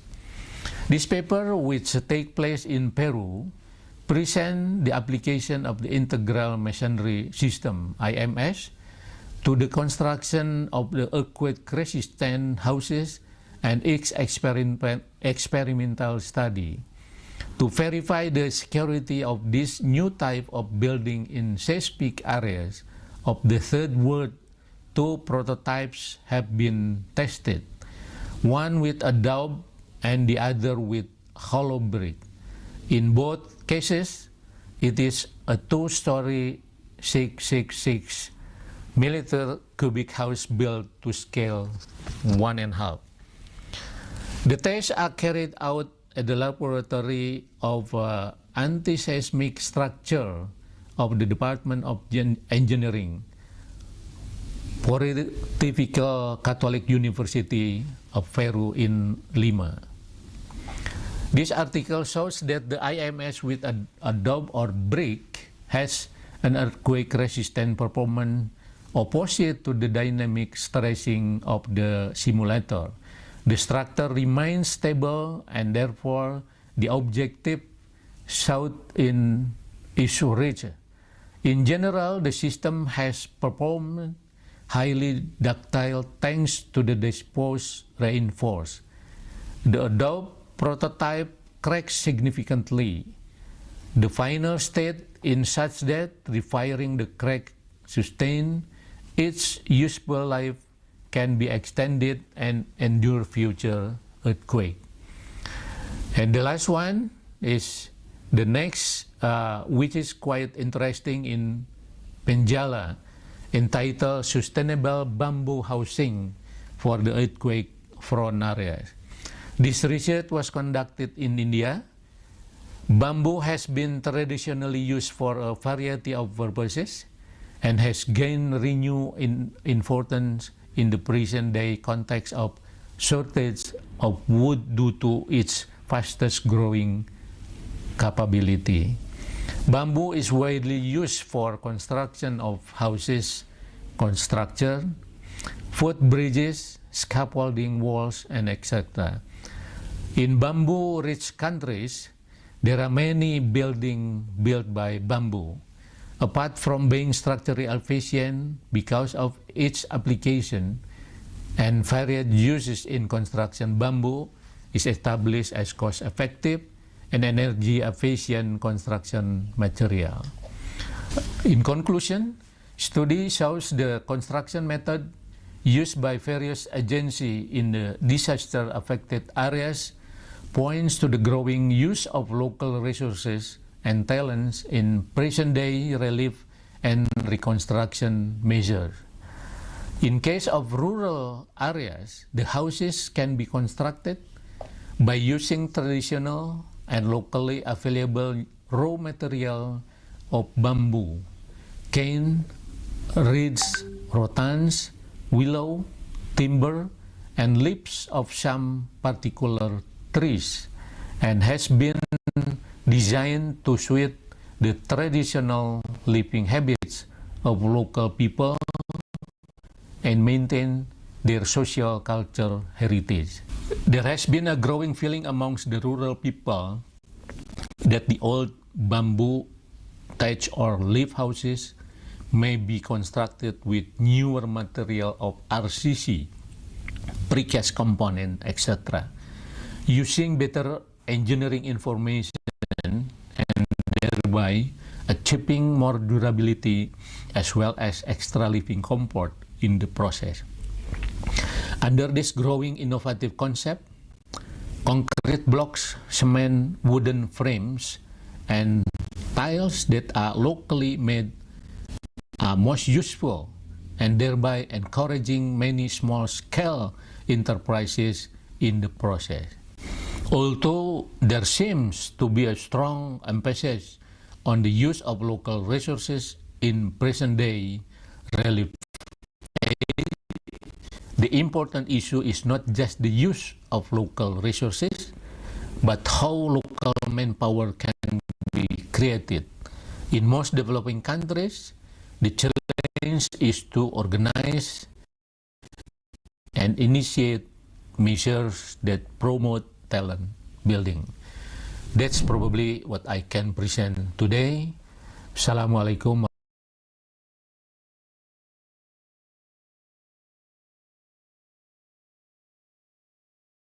Waalaikumsalam warahmatullahi wabarakatuh.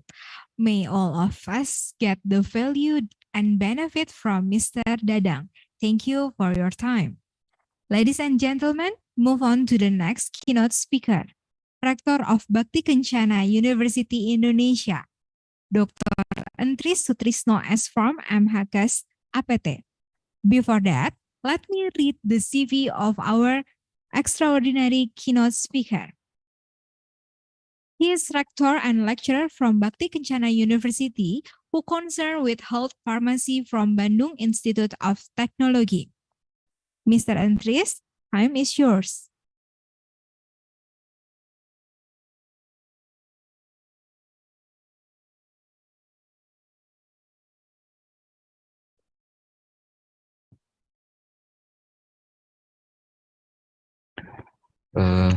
Thank you, Master of Ceremony. Bismillahirrahmanirrahim. Assalamualaikum warahmatullahi wabarakatuh. Good morning, ladies and gentlemen. Thanks for accepting our invitation today. It's such an honor to see you all here. Thanks to the committee for holding this extraordinary conference which can gather future education people. Introduce me, Dr. Entris Sutrisno from Bakti Kencana University. On this occasion, I will give a presentation about gel formulation of guava leaf, Pseudium guajava L. Leaf ethanol extract as a wound healing of burns in rabbit. Ladies and gentlemen, Indonesia is known as a country with biological diversity, with various types of the plant that have traditionally been used in medicine for disease. One of the plant known as medicine and widely used by the community is the guava plant.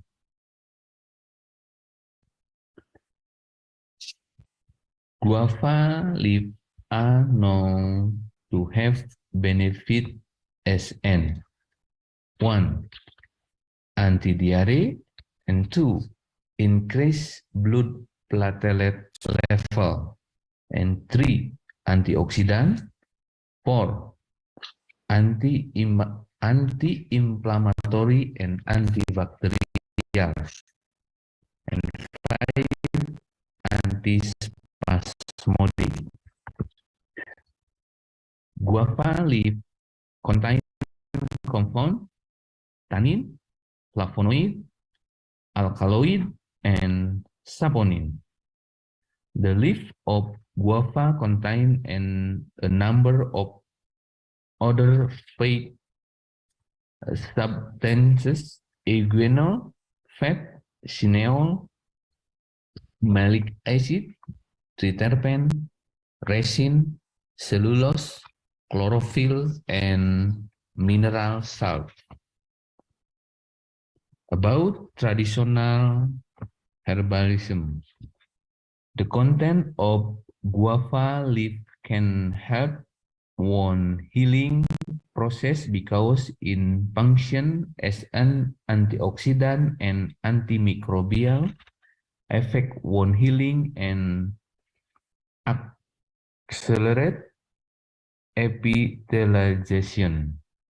Flavonoid serve to inhibit bleeding. Saponin have a function as a stimulant. Tannin function as antibacterial and antiseptic in wound, thus preventing infection of the wound. And alkaloid work to fight back microbial infection.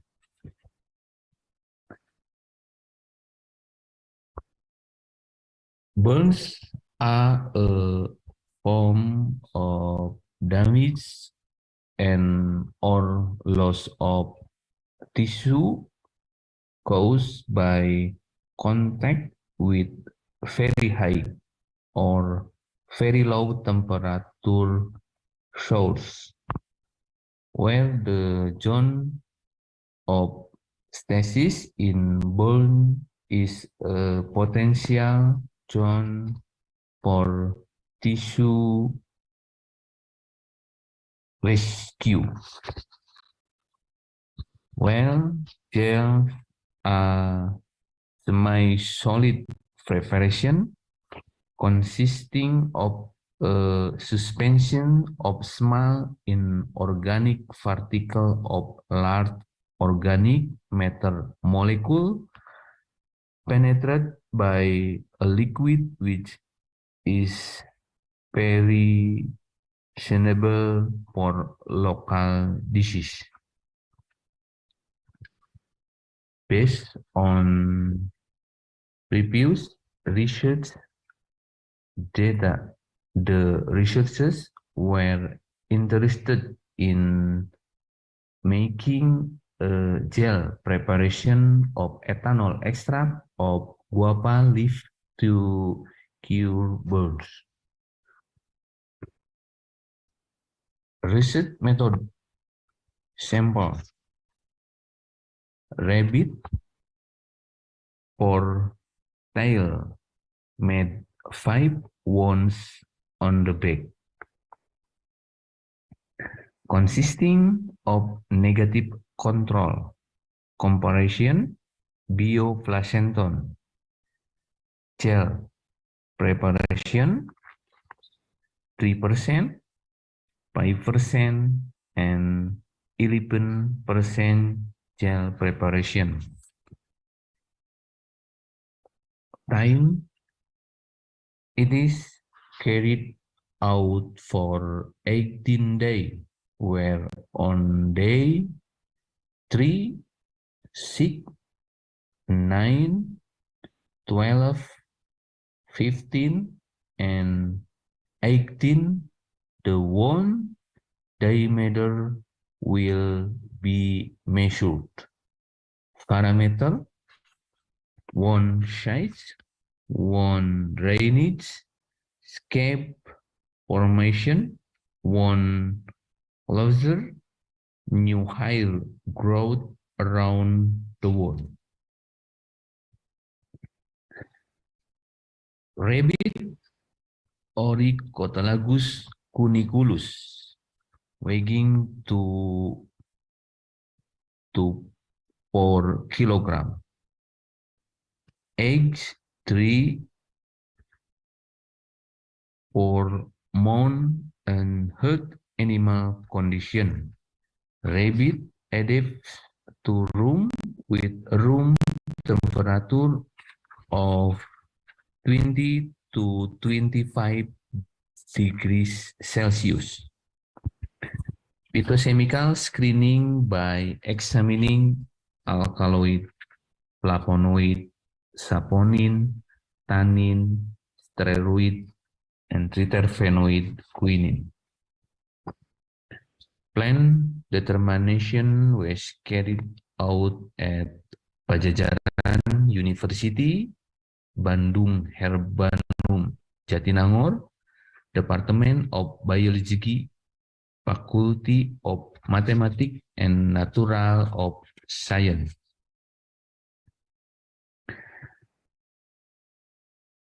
Extraction maceration method using ethanol 96% solvent. Room temperature for 3 times 24 hours and where every 24 hours filter using filter vapor. Then the solvent is replaced with a new solvent. Then extract was collected and then extract was concentrated using a rotary evaporator until the viscous extract of thine was then calculated as a percent yield. Gel formulation can be seen from the following table. Namely, the basic ingredient formula is derived from using guava leaf extract and carbofol, tea, glycerin, methylparaben, and water add. With different formulation and composition in percentage and divided into 4 formulation, namely F1, F2, F3, and F4. And process step: phytochemical screening, extraction, gel processing, physical evaluation, and pharmacological test. Result: the result of phytochemical screening on dry and fresh leaf show the presence of alkaloid, flavonoid, saponin, and tannin. Flavonoids are known to have analgesic and anti-inflammatory properties. Tannin are as an astringent that can shrink pores on the skin, harden the skin, stop exudate and bleeding.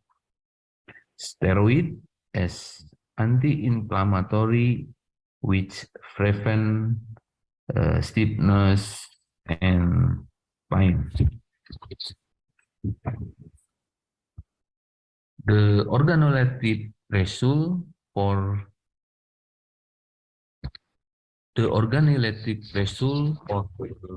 preparation, the high concentration of thine result in a darker green color compared the result of the ingredient contain extract. This is possible due to temperature on storage might affect the dosage form, the result of the pH. The test showed that the guava leaf extract will violate the skin pH requirement 4.5 to 6.5. Ladies and gentlemen, and based on the result measurement of viscosity up to day 15, this can be due to gel preparation, so the characteristic of synersis, namely the discharge process and the gland in the gel so that the liquid move toward in surface. Therefore, the preparation has decreased in viscosity. Healing burns using guava leaf extract gel, Psidium guajapa L, table 5. With treatment is as a comparison bioplacenton. Treatment to as a negative control gel base. Treatment 3 with extract 5% and treatment 5 with a concentration of 3% guava leaf extract. Based on the average diameter of wound healing above, so between control negative 11% concentration and extract test based on one-way ANOVA test data statistic show that this value is significantly different from the control positive comparison. This show that with a concentration of 3%, 5% is less able to stimulate burns healing faster than the comparator bioplacenton. While at a concentration of 11%, the table above yield one-way ANOVA test showed a significant difference with this negative control. This means that the gel with a concentration of 11% is able to stimulate wound healing with better than the concentration of guava leaf extract. The third patch and pinna phase is the renovation phase. This phase in the pinna phase and long wound healing process. There is a dynamic process in form wound contraction and scar refining. During this phase, new tissue is formed will be arranged in such a way as the original network on the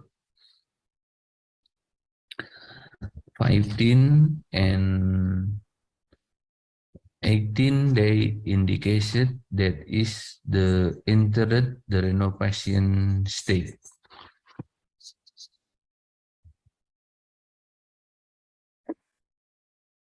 Conclusion. Conclusion based on the result of the study in can be concluded that guava leaf have activity against burn healing and based on statistical result with one of the ANOPA dosage method that is effective in healing burn in by concentration 11%.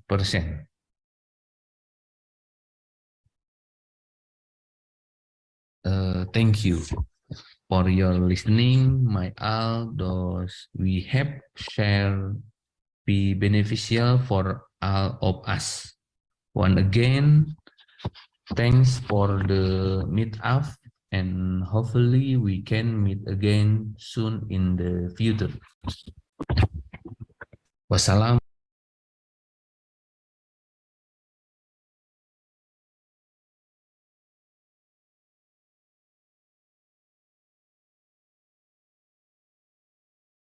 Waalaikumsalam warahmatullahi wabarakatuh. That was very insightful discussion. We get a lot of knowledge from your research. The next discussion will be delivered by lecturer from Universitas Pajajaran, Dr. Haji Muhammad Deni Johansyah MM. Before that, let me read the CV of our extraordinary keynote speaker. Dr. Muhammad Deni Johansyah MM is a lecturer at Department of Mathematics, Faculty of Mathematics and Natural Science, Universitas Pajajaran.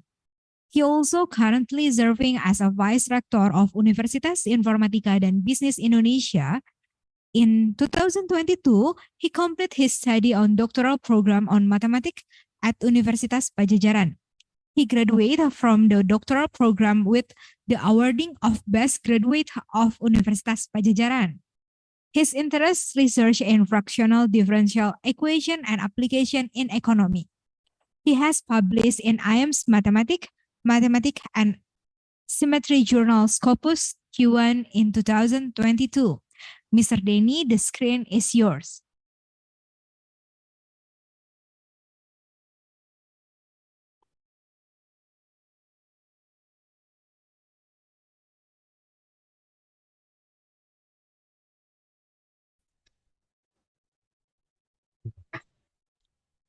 Bismillahirrahmanirrahim. Assalamualaikum warahmatullahi wabarakatuh. My name is Muhammad Deni Johansyah from Department of Mathematics, Faculty of Mathematics and Natural Sciences, Universitas Pajajaran, Indonesia. My research is entitled Analysis Solving the Economic Cross Acceleration Model with Memory Effect. With co-authors are Asep Kak Supiatna, Endang Rusnyaman, and Jumadil Saputra. The main primary purpose of this study is to find a solution to the accelerated economic growth model of force involving the memory effect for the quadratic cost function using the combined theorem of the Adamian decomposition model with the Casiripundo transformation method. From article Johansyah et al. 2022. The results were analyzed and compared using the combined theorem of the Adamian decomposition model and the Laplace transformation method from article Ken et al. 2013. The research results show that the two methods have the same form of a fraud solution. The numerical simulation show that the output value for the square cost function in economic growth model is significantly effective by the memory effect. The contribution of this research is to develop a linear cost function into a quadratic cost function in the economic growth model and analyze the right solution to solve it. In addition, this study evaluates the numerical solution of the recursive fractional differential equation in a model of economic growth involving the memory effect using the combined theorem of the Adomian decomposition method and the Kasuri-Pundo transformation, and the combined theorem of the Adomian decomposition method and the Laplace transformation. In the natural economic growth model, YT is a function of the output value at time t. The function representing net investment is donated by IT. This investment is calculated for production development. Based on the Trasopas paper in 2016, the mathematical model of economic growth involving the memory effect can be seen in equation 1 as follows. Differential D, or the alpha of YT, equals 1 over V times IT. Thus, if the cost function is linear, then a model of economic growth involving the memory effect can be seen in equation 2 as follows. Differential D, or the alpha of YT, equals M over V times P minus A times YT minus MB over V. Based on the paper Johansa et al. 2022, mathematical model of the economic growth involving memory with a quadratic cost function can be seen in equation 3 as follows. Differential D, or the alpha of YT equals minus 1 minus MA over V times Y squared T plus M times P minus K over V times YT minus MB over V. The parameters of equation 3 can be seen as follows. Differential D, or the alpha of YT, is fractional differential of order alpha from YT with reference to T. YT is the value of the number of products production during the production process. M is net investment figure. A and K is marginal cost. B is independent cost. And V is positive constant, which is referred to ratio of investment describing the acceleration rate. This section represents the combined theorem of the Adomian decomposition method and the Kasuri-Pundo transformation method for solving recursive fractional differential equation. Given the differential equation of the recursive fractional presented in equation 4 as follows. Differential D, or the alpha over X of WX equals V plus Q times WX plus R times WX squared where T positive. With initial condition W0 equals C and differential or the alpha over X are Caputo's fractional derivative operator, where alpha greater than 0 and alpha less than or equals 1. Then the approximation solution of equation 4 can be seen in equation 5.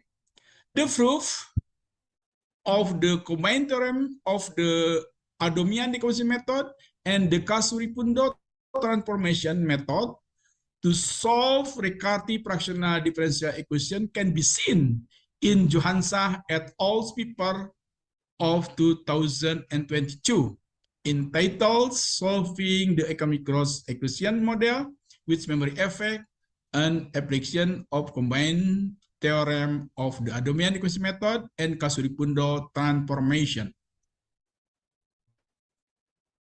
Example 1. Give the Riccati fractional differential equation in the economic growth model, which can be seen equation 6 as follows. Differential D or the alpha of yt equals minus ma over v times y squared t plus m times p minus q over v times yt minus mb over v. With a net investment figure or M equals half, price or fee equals 42, marginal cost or A equal negative 2, independent cost or B equal 40, investment ratio or fee equals 10, marginal cost for key equal with 2, and the initial condition y0 is equal to 1, and the exact solution is given in equation 7.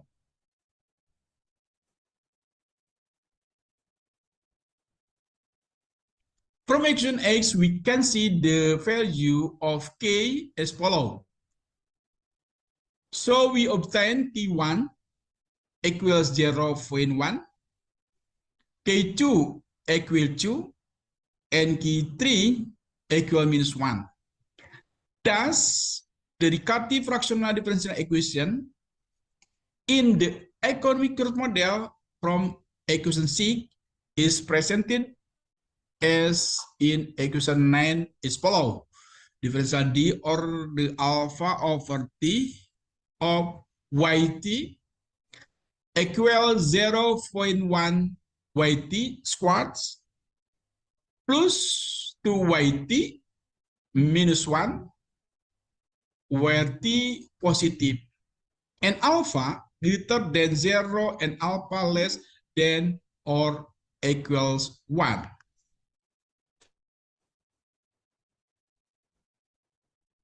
Based on the combined theorem of the Adomian equation method and the Kasuripundo transformation, the solution yt to the Riccati fractional differential equation of Ross in the economic growth model can be seen in equation 10.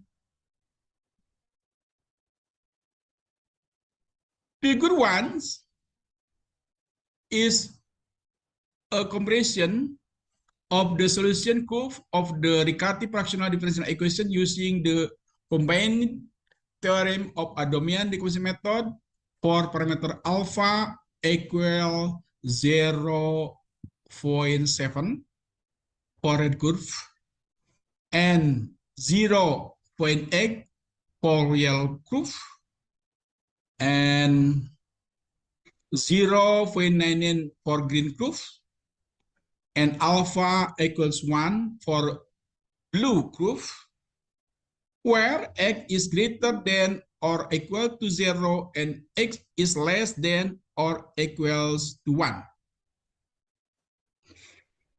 Figure 2 is a comparison of the solution curve for the differential equation of Riccati fractional using a combination of the Adomian equation method and the Laplace transformation for green smooth curve with Adomian decomposition method and Kasuripundo transformation for black fine curve. This section discusses the combined theorem of the Adomian equation method with the Laplace transformation. The use of these theorems is to find an approximate solution to the Riccati fractional differential equation with constant coefficient.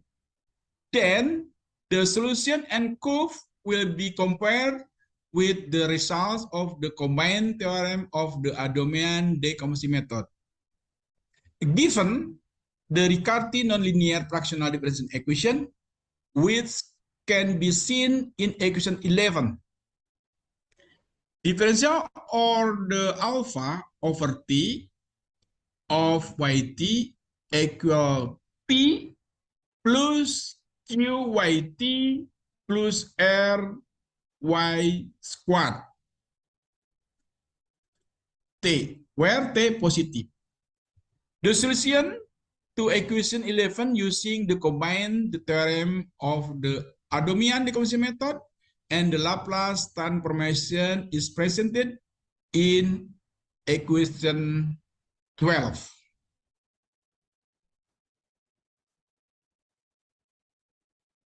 Based on the combined theorem of the Adomian decomposition method and Laplace transformation, the approximate solution YT of the Riccati fractional differential equation in economic growth model involving the memory effect can be seen in equation 13.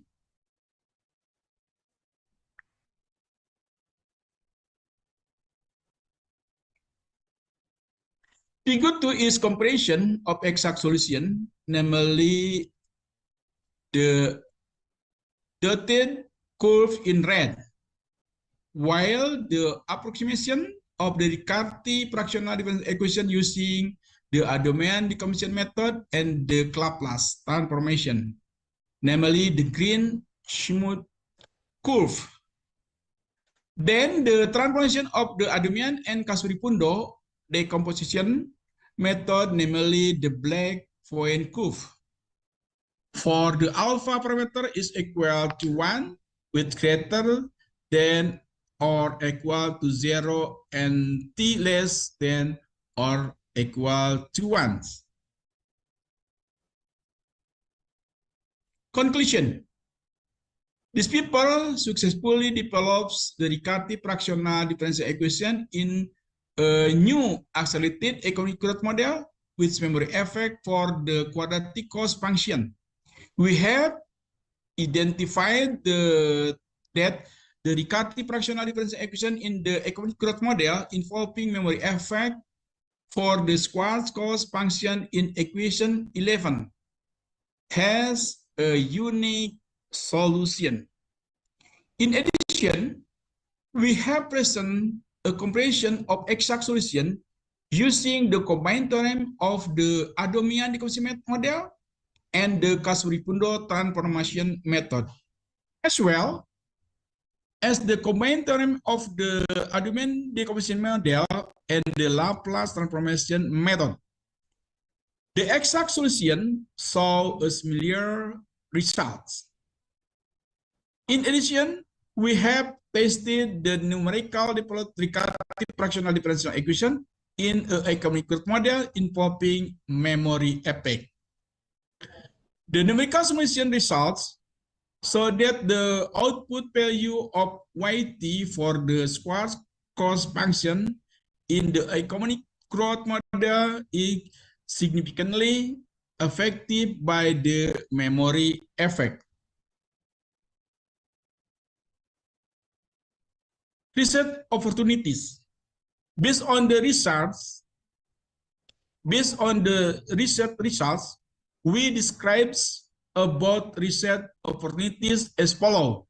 First, formulation of fractional differential equation in economic growth model can be developed by changing the quadratic form of the cost function into a form of polynomial, exponential, and so on.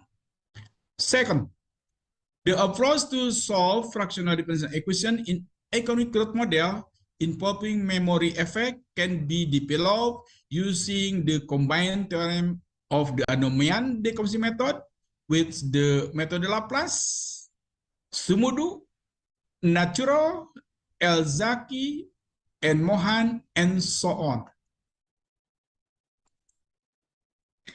Here is list of reference of further reading about this topic.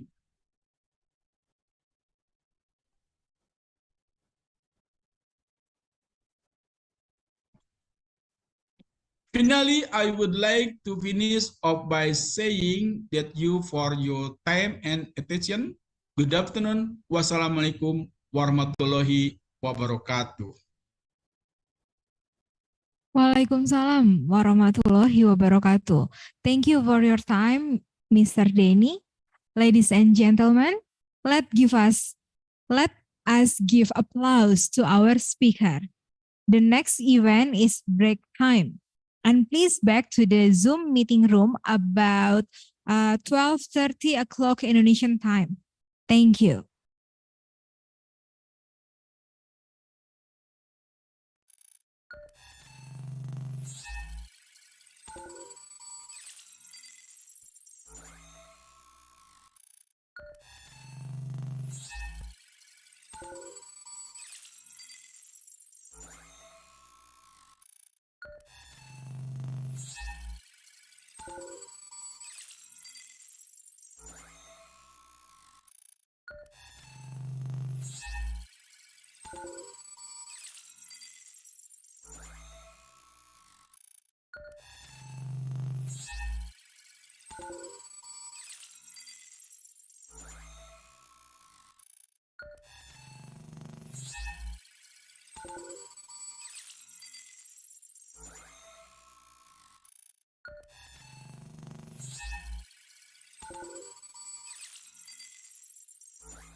The next event is a break time, and please back to the Zoom meeting room about 12:30 o'clock Indonesian time.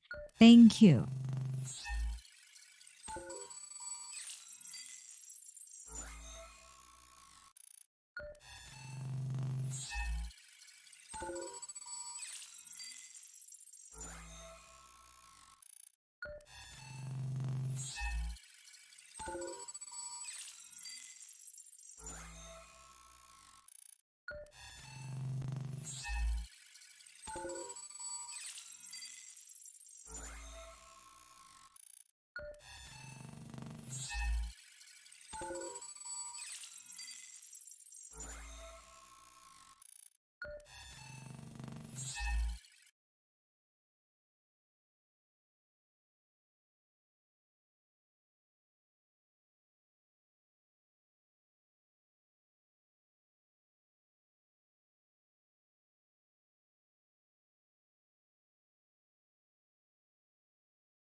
Pak Mari, Pak.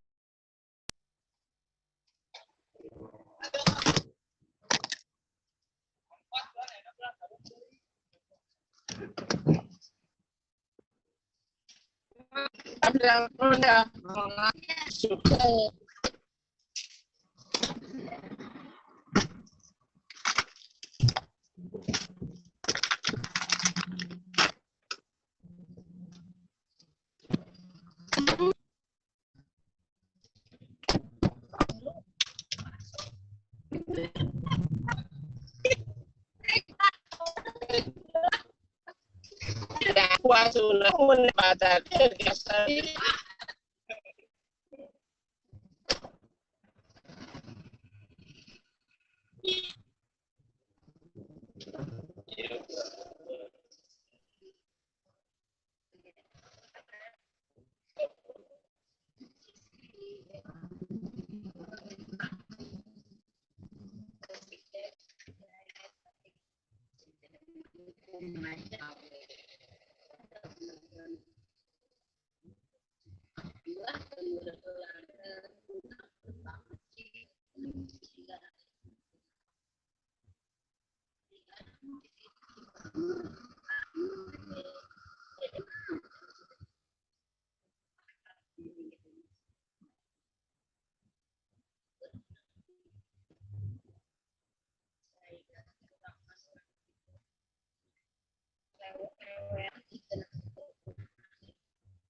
Recording in progress.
Caltech Recording in University, progress. India, Professor Dr. Sundara Pandian Vaidyanathan. For all participants, please prepare your best question for the speaker. Before that, let me read the CV of our extraordinary keynote speaker. Professor Dr. Sundara Pandian Vaidyanathan is a professor from Caltech University, India. He is currently studying research in the field of control system, chaos theory, operation research, numerical analysis, mathematic modeling, and its application. In 1996, he completed his study on PhD program of electrical and system engineer at Washington University, United States of America. Then he has published 9 research books on control system engineer with Springer, Berlin, Germany, 2 research books on control system with Elsevier, USA, and 2 research books on intelligent control with IGI Global, USA. Mr. Sundara Pandian, time is yours.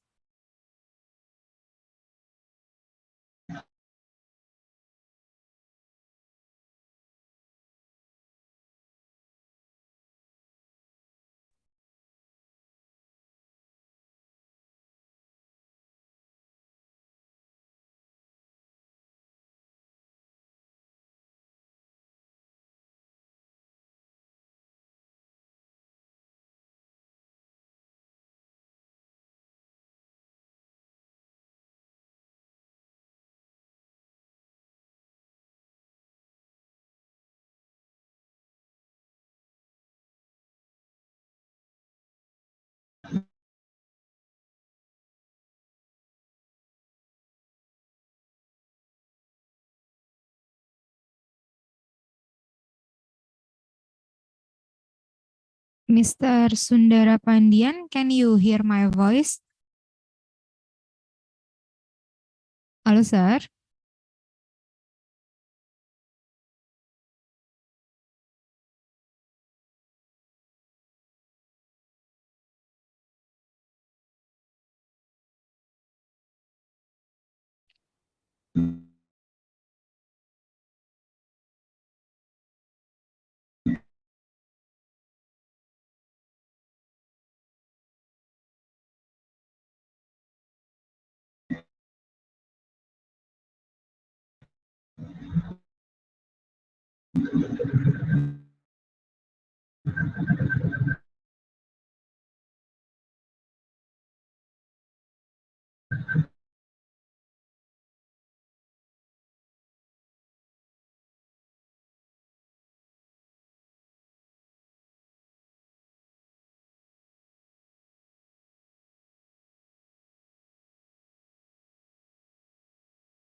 For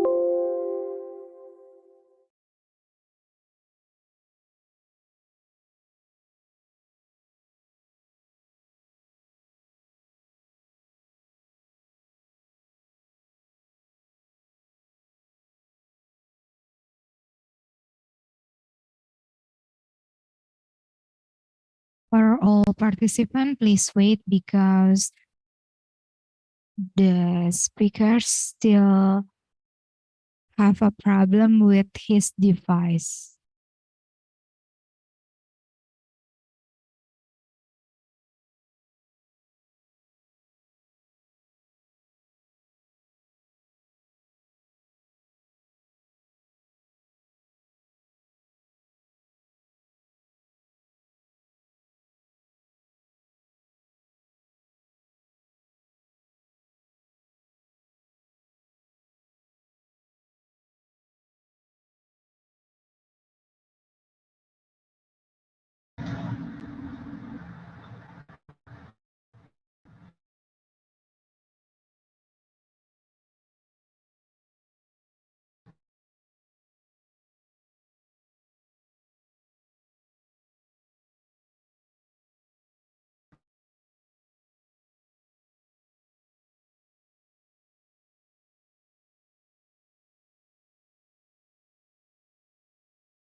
For the participant who participate this international conference, Okay.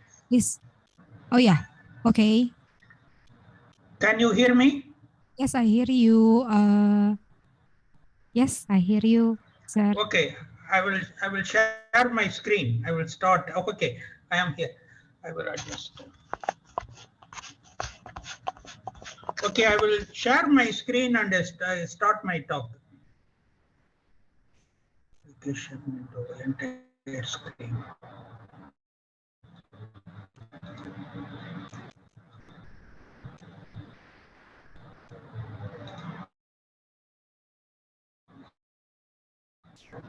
Can you see my screen? Yes. Hi, can you see my screen? Yes. Okay.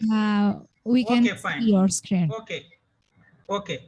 I thank the conference organizers for inviting me for this special talk. I will give a brief talk on new applications in engineering on the topic hyperchaotic systems, modeling, circuit design, and some engineering applications. You can call me Sundar. I am a very good friend of Indonesia, and I have a great friend, my research collaborator, Dr. Achang Sam.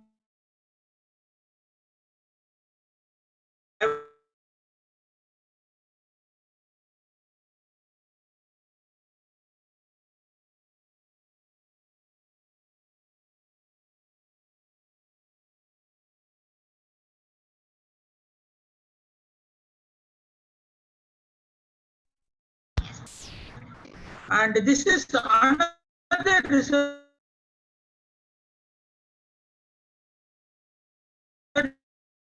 award I got from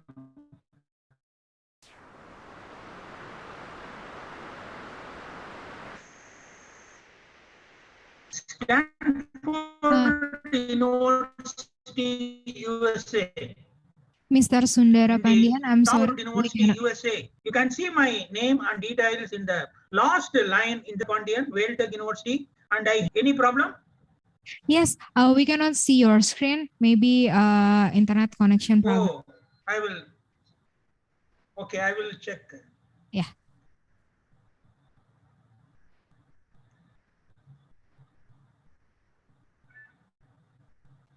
Can you see now?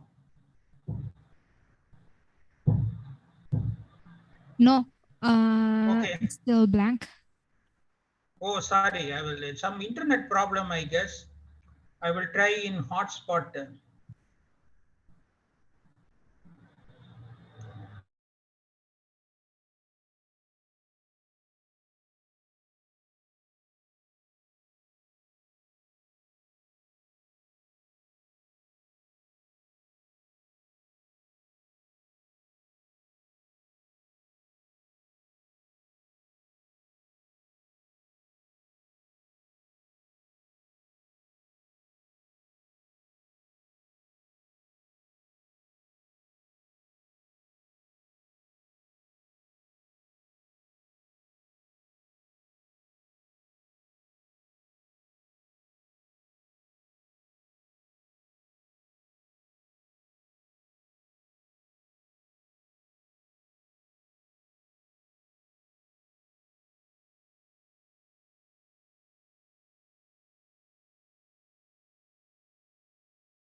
Okay, Mr. Sundara Pandian, we can help you with sharing screen from here, so you can present from your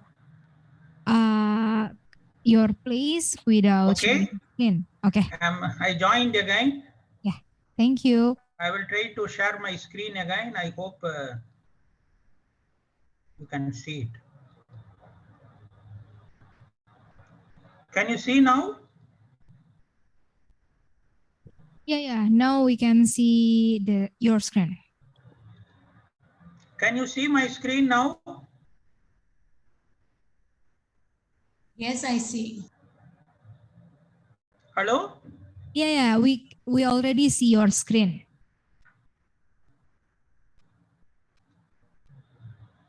Yeah, we already see your screen, sir. Okay, can you see my screen now? Yes, I already see your screen.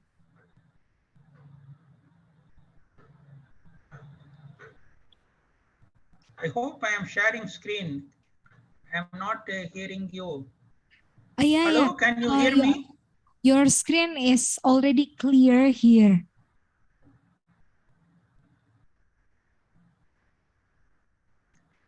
I will rejoin. I'm sorry.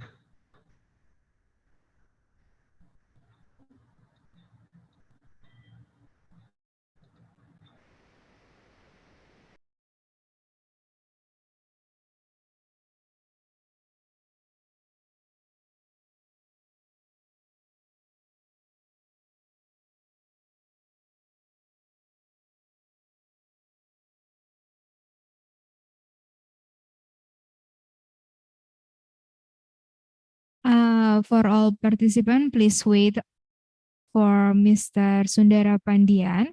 And to you guys, please check the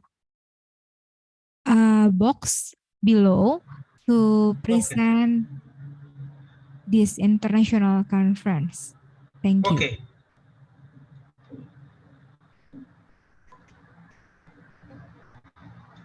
I'm sharing the screen now. I hope it's fine.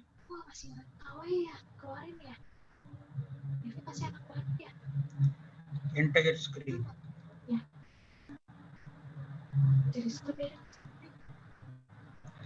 Hello, can you see the screen now? Yes, I already see your screen.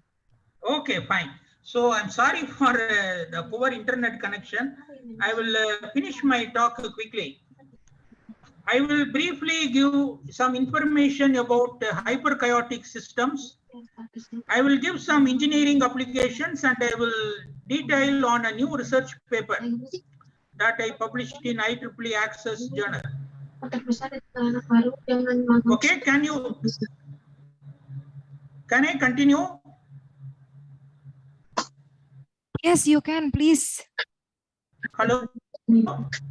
Yeah, you can continue. Okay, fine. You see, friends, my talk is on hyperchaotic systems. This is a very important research area. It has got many engineering applications. I will give a brief introduction about this concept. Dear friends, chaotic systems and hyperchaotic systems are recent developments in engineering. They are non-linear dynamical systems. They have some property called they are highly sensitive to small changes in the initial conditions. I will show some simulation plots. You give some small changes in the initial conditions, drastic output change, chaotic. So mathematically, a chaotic system is characterized by the presence of one positive Lyapunov exponent. Hyperchaotic systems are more complicated. They have a high complexity because they have two or more positive Lyapunov exponents. Chaotic systems are very complex. They have one positive Lyapunov exponent. Hyperchaotic systems are more complex. They are very difficult to think about.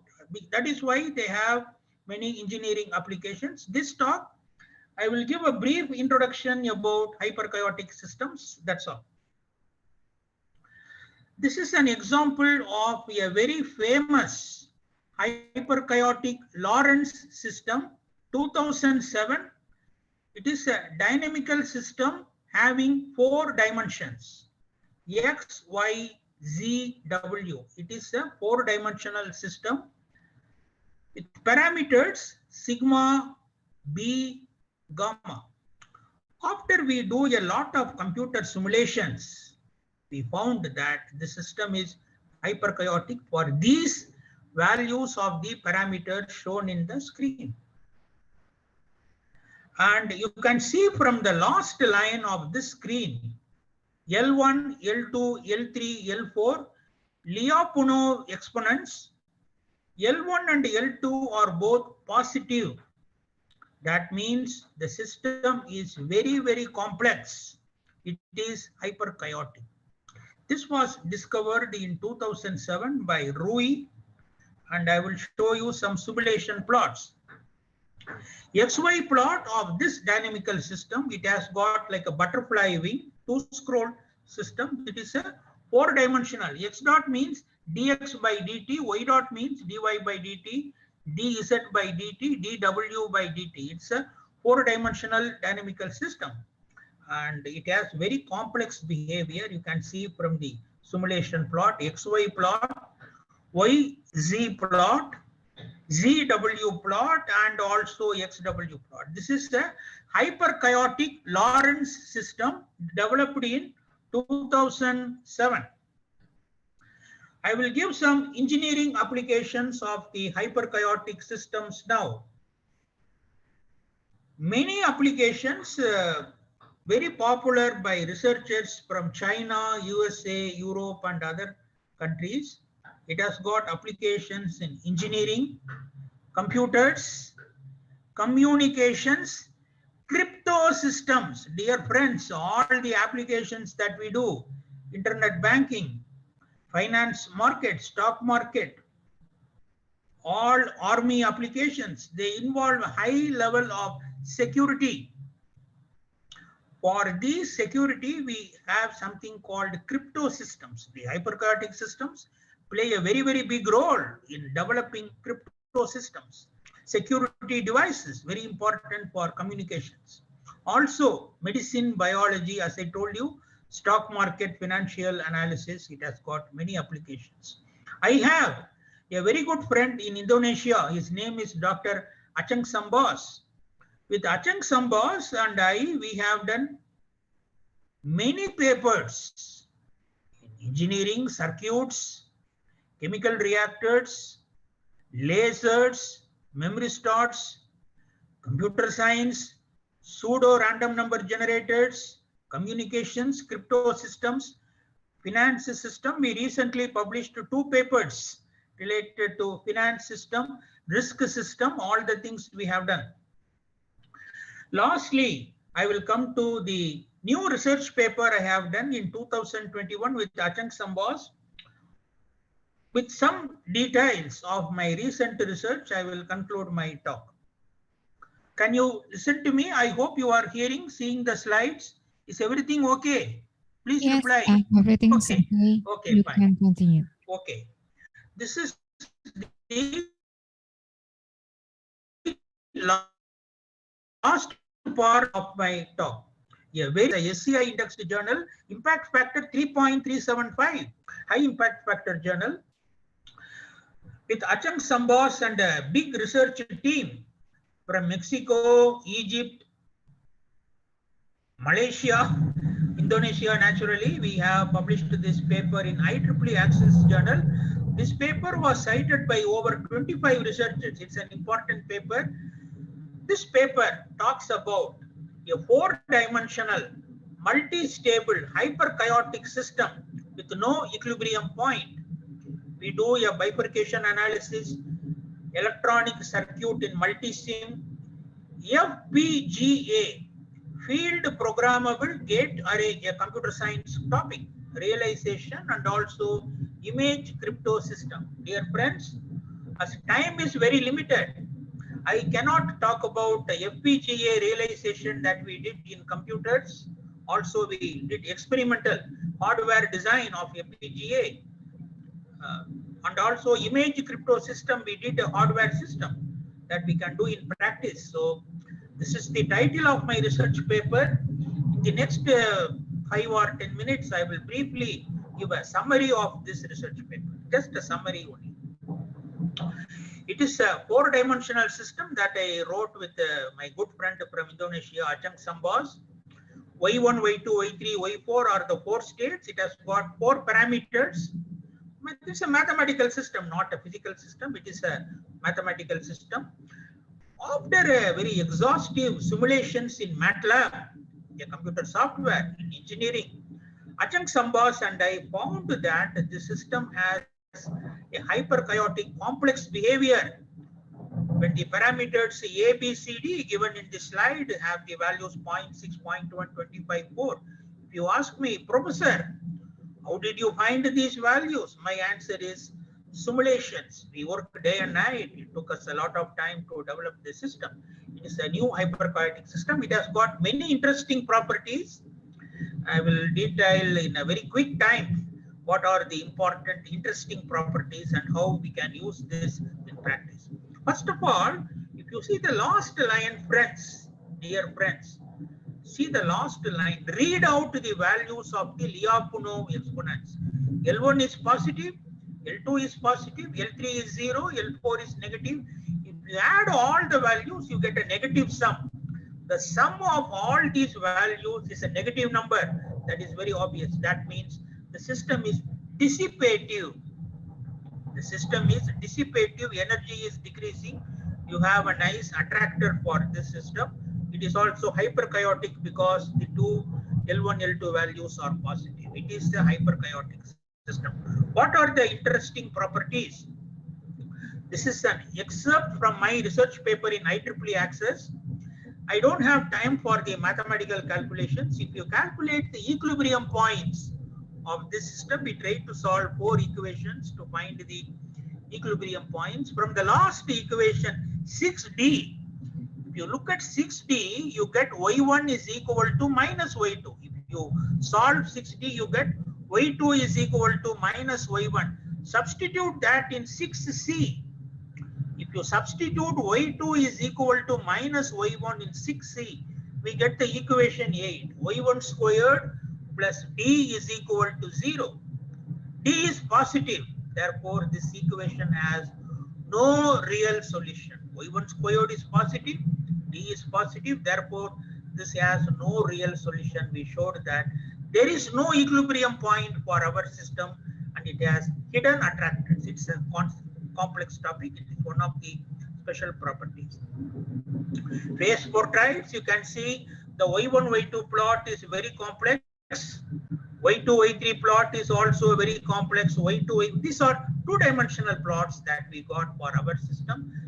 This plot shows that the system is multi-stable. What is multi-stable? Fix the parameter values. Change the initial conditions. If you get 2 different trajectories, we call multi-stable. Blue color corresponds to one initial state. Red color corresponds to another initial state. Parameter values are the same. Change the initial values. If you get 2 different attractors, we call it multi-stable. This shows multi-stability. This also shows multi-stability. You see totally blue color and red color showing attractive multi-stability property. This was appreciated by the reviewer and editor of IEEE Access journal. He praised that this is a good result we got. Dear friends, I come to the last part of my talk. With this, I conclude. In the last part, for engineering applications, we need a design. So we used a simulation software called Multisim, version 13.0 for this paper.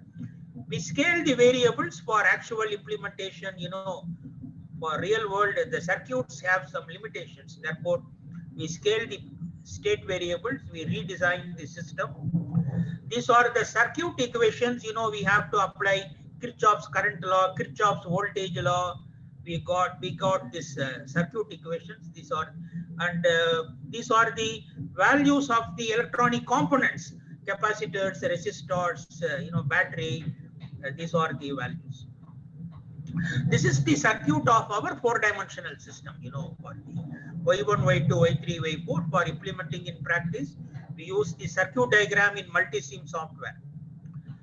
This is the oscilloscope output from the multi-sim Y1, Y2 plot. This matches exactly with the MATLAB plot we got. The multi-sim output, exact match. Great work by Acang Sambos from Indonesia. He did this in multi-sim.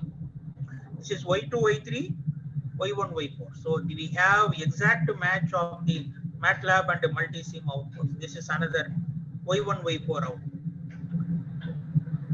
Dear friends, so basically I come to the end of this talk. So basically in the research paper, we have done a bifurcation analysis, circuit diamond simulations that I showed with the multi-sim.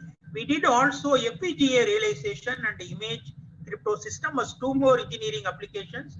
Due to short limit of time, I don't have time. If you want, you can read all the details from the published paper in IEEE Access. It is an open access journal. You are free to download this paper. Acang Sambas will give you the link. I will be happy to share with you the full details of the paper. You are free to read. So that's all, friends. I thank you for a great opportunity for giving me this talk in the engineering conference. I thank you for the invitation. This ends my talk. Any questions, I will be glad to answer. Okay, we are back here. Any questions, feel free to ask me.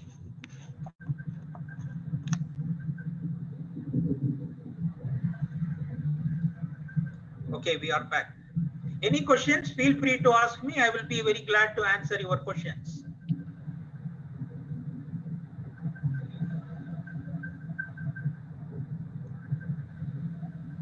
Any questions? Mr. Sundara Pandian, thank you. We get a lot of knowledge from what you share.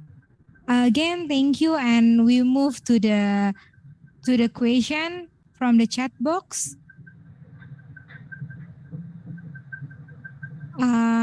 Maybe anyone who asks, please, we wait the best question from you guys.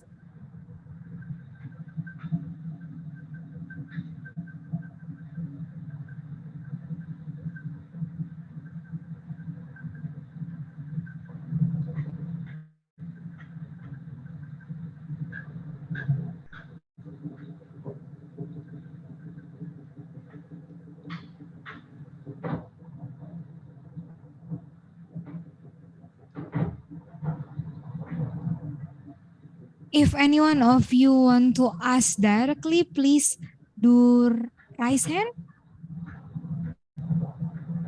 Or maybe in the chat box, we wait you guys' question. Thank you.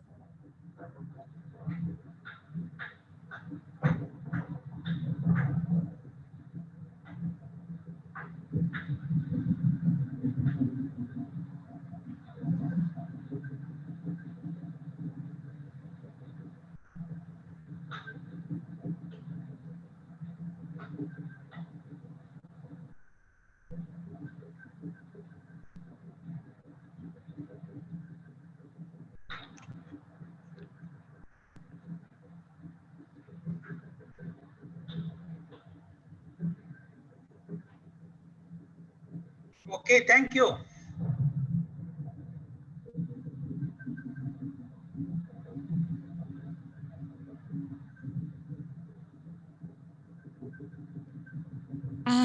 Mr. Sundara Pandian, please wait. Okay, okay. Yeah, please wait.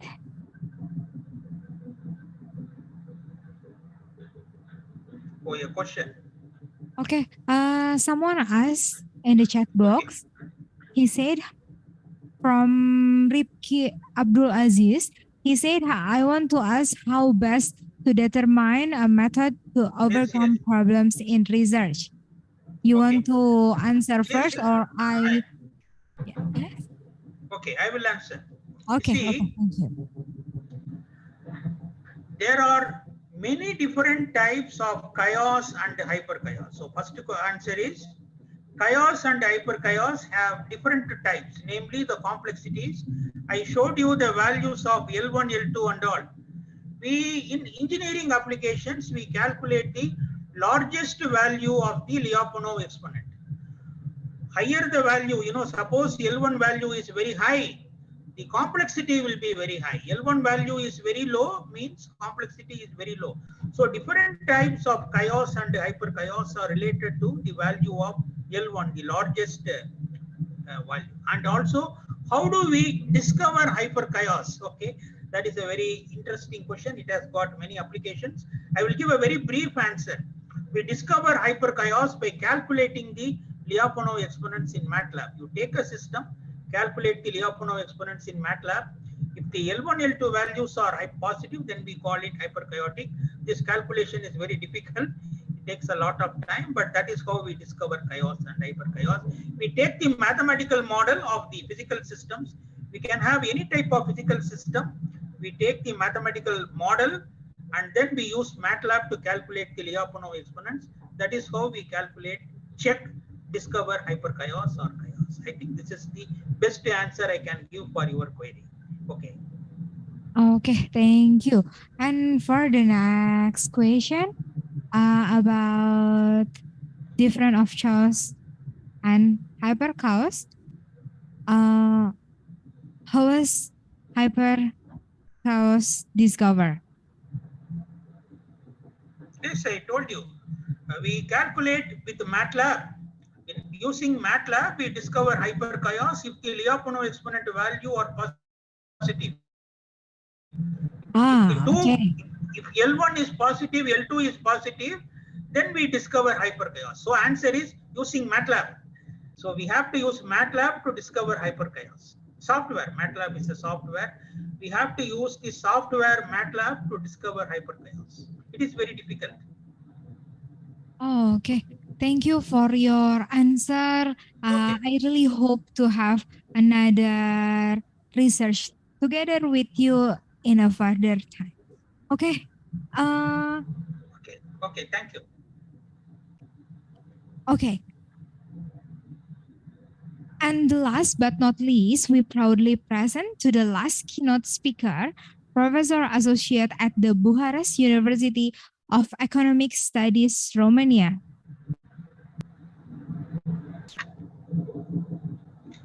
Associate Professor Dr. Stephen Christian Gergina. Before that, let me read the CV of our extraordinary keynote speaker.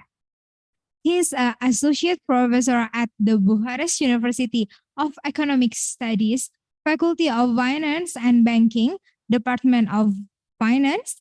He is currently studying research in the field of financial management, insurance, business, and social sciences.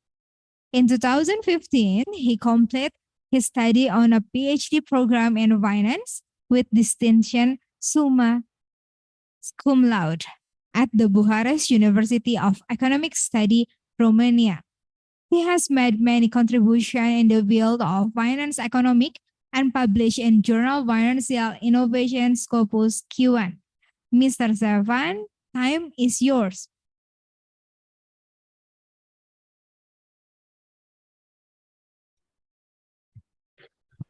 So hello, thank you so much for your kind presentation. I'm really glad and very pleased to join this wonderful scientific event. So in the following, I will be present my latest research in the field of energy finance, namely research regarding the determinants or drivers of renewable energy production.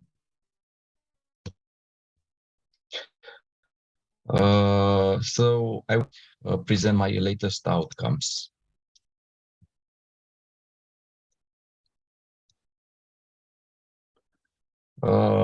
So I am so glad in order to present the topic regarding modeling the determinants of renewable energy production, a panel data approach.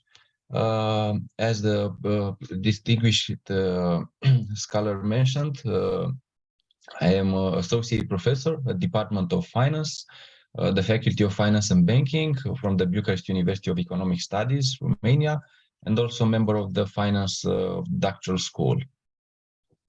With regard to this presentation, in the following minutes, I will be focusing on the research topic background regarding the rationale and the aim of the research, a brief discussion regarding the prior or earlier literature, followed by the research methodology, namely an advanced econometric methodology, followed by the empirical outcomes.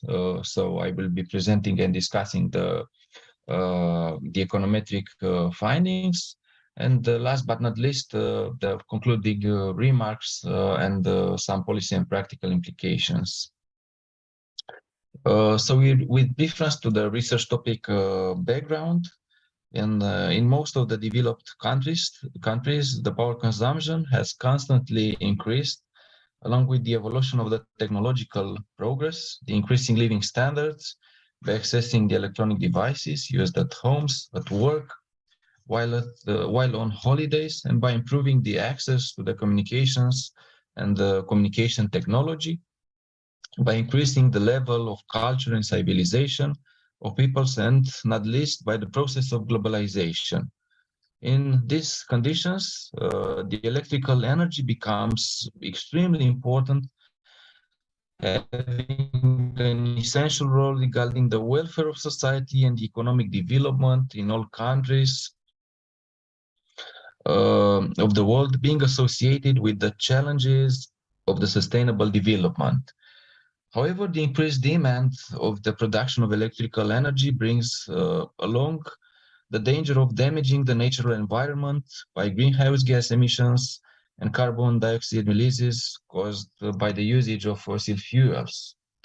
On the other hand, worldwide lately, there has been an increased concern regarding the climate change, global warming, pollution, and more problematic supply of the necessary fossils needed for the productions of electrical energy.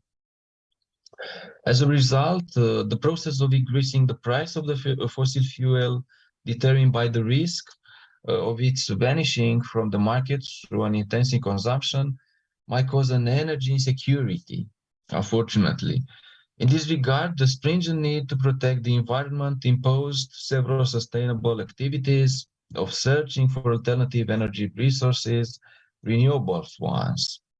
Therefore, in all countries globally, supported research is conducted aiming to identify and develop renewable energy technologies, which uses the natural resources provided by each country individually, for instance, wind, water, sun, or biogas, leading to the decrease of greenhouse gas emissions. Also, the technological process, the research field, the current renewable resources, the subsidy policies, the international and European Union regulations regarding the need for the production of renewable energy to be adopted, all this led to considerable achievements and concerns in this area. For instance, the European Union set as one of the objectives that the share of the renewable energy resources, for instance, geothermal, solar, tidal, wind, biomass, biofuel, and hydroelectricity, regarding the electrical energy consumption, to reach between 60 and 80 in the year 2015, as the European Commission established in 2011.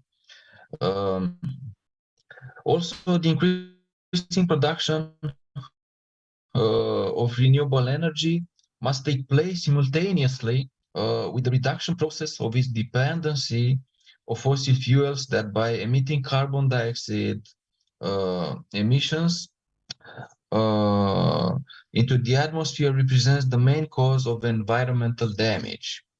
Hence, this research field becomes promoted by joining the common effort of more states to provide efficient production solutions, to innovate and exploit new technologies related to renewable energy with beneficial effects over the neighboring regions.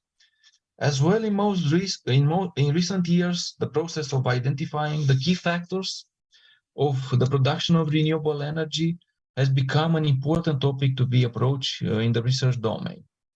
Therefore, governments of all countries are interested to influence the government policy in this field, especially by economic transition countries, for instance, from Central and Eastern European countries, for instance, CE countries.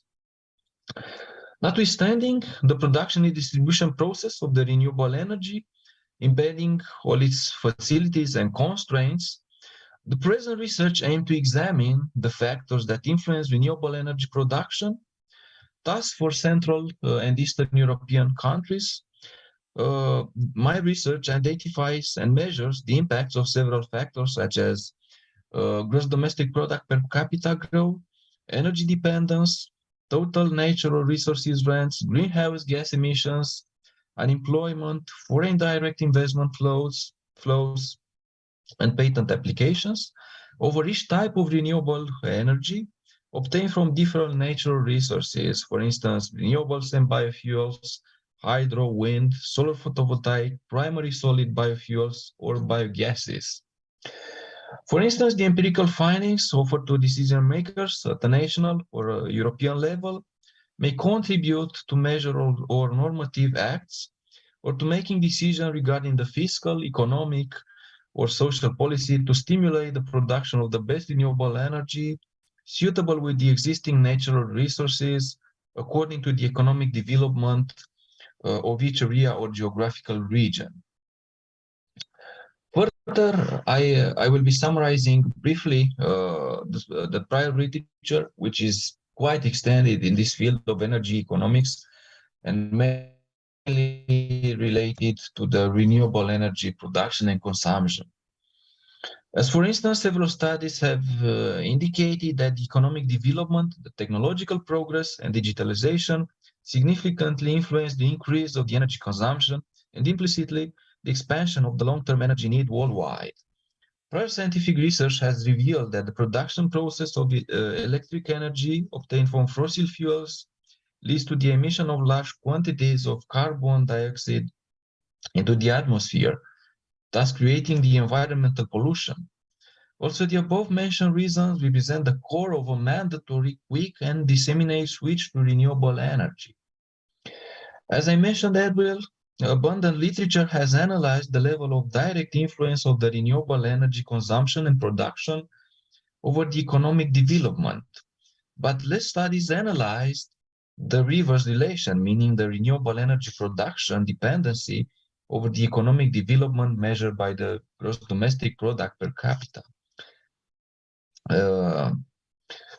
The study indicates that the level of economic development measured by using the gross domestic product indicator has a positive impact over the development process of the sources of renewable energy, but also Bamati and Raufi in 2020 underlines that the impact of the price of fossil fuel and carbon dioxide emissions per capita has both a negative and a positive effect.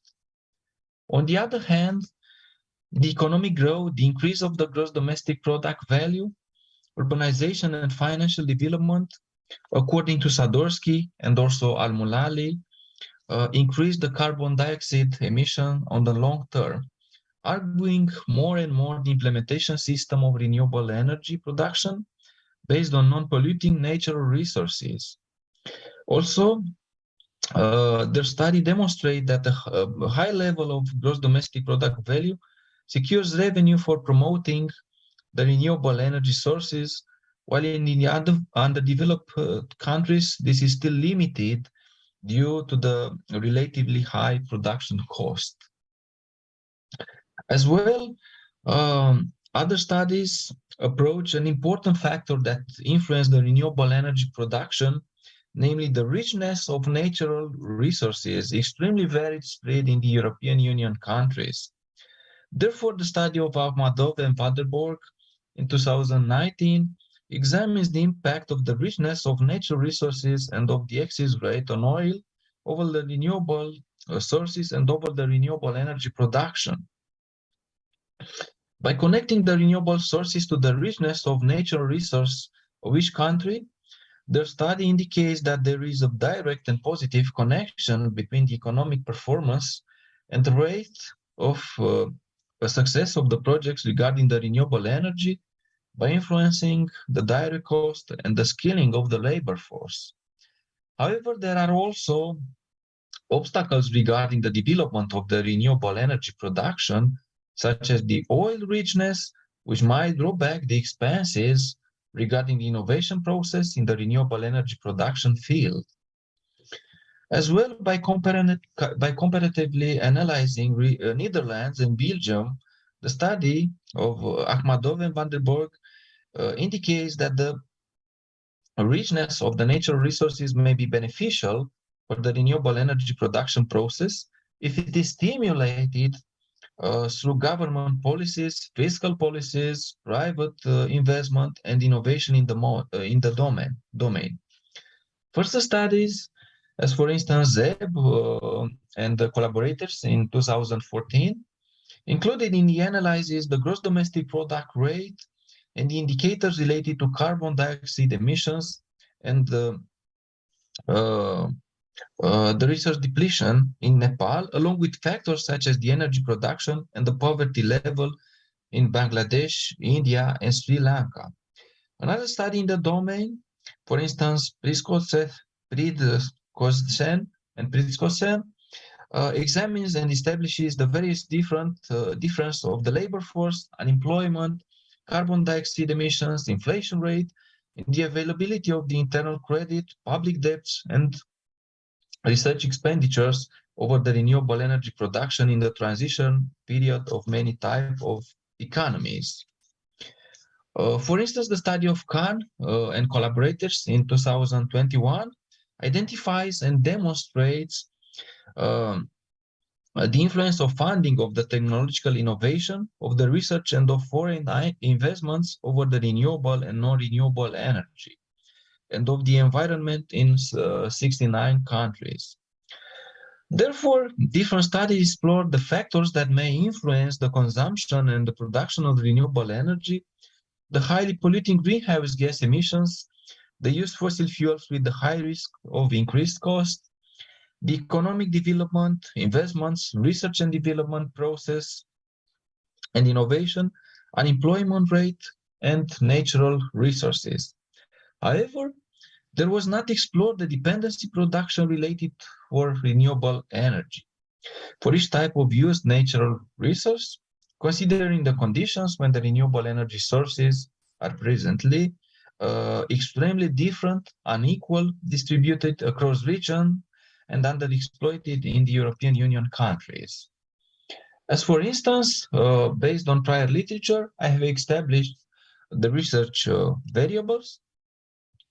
First, this research included panel data from a sample of Central and European Union countries, as for instance, Bulgaria, Czech Republic, Estonia, Latvia, Lithuania, Hungary, Poland, Romania, Slovenia, and Slovakia, all of these countries being part of the Central and Eastern Europe. Over the period from 1990 to 2019.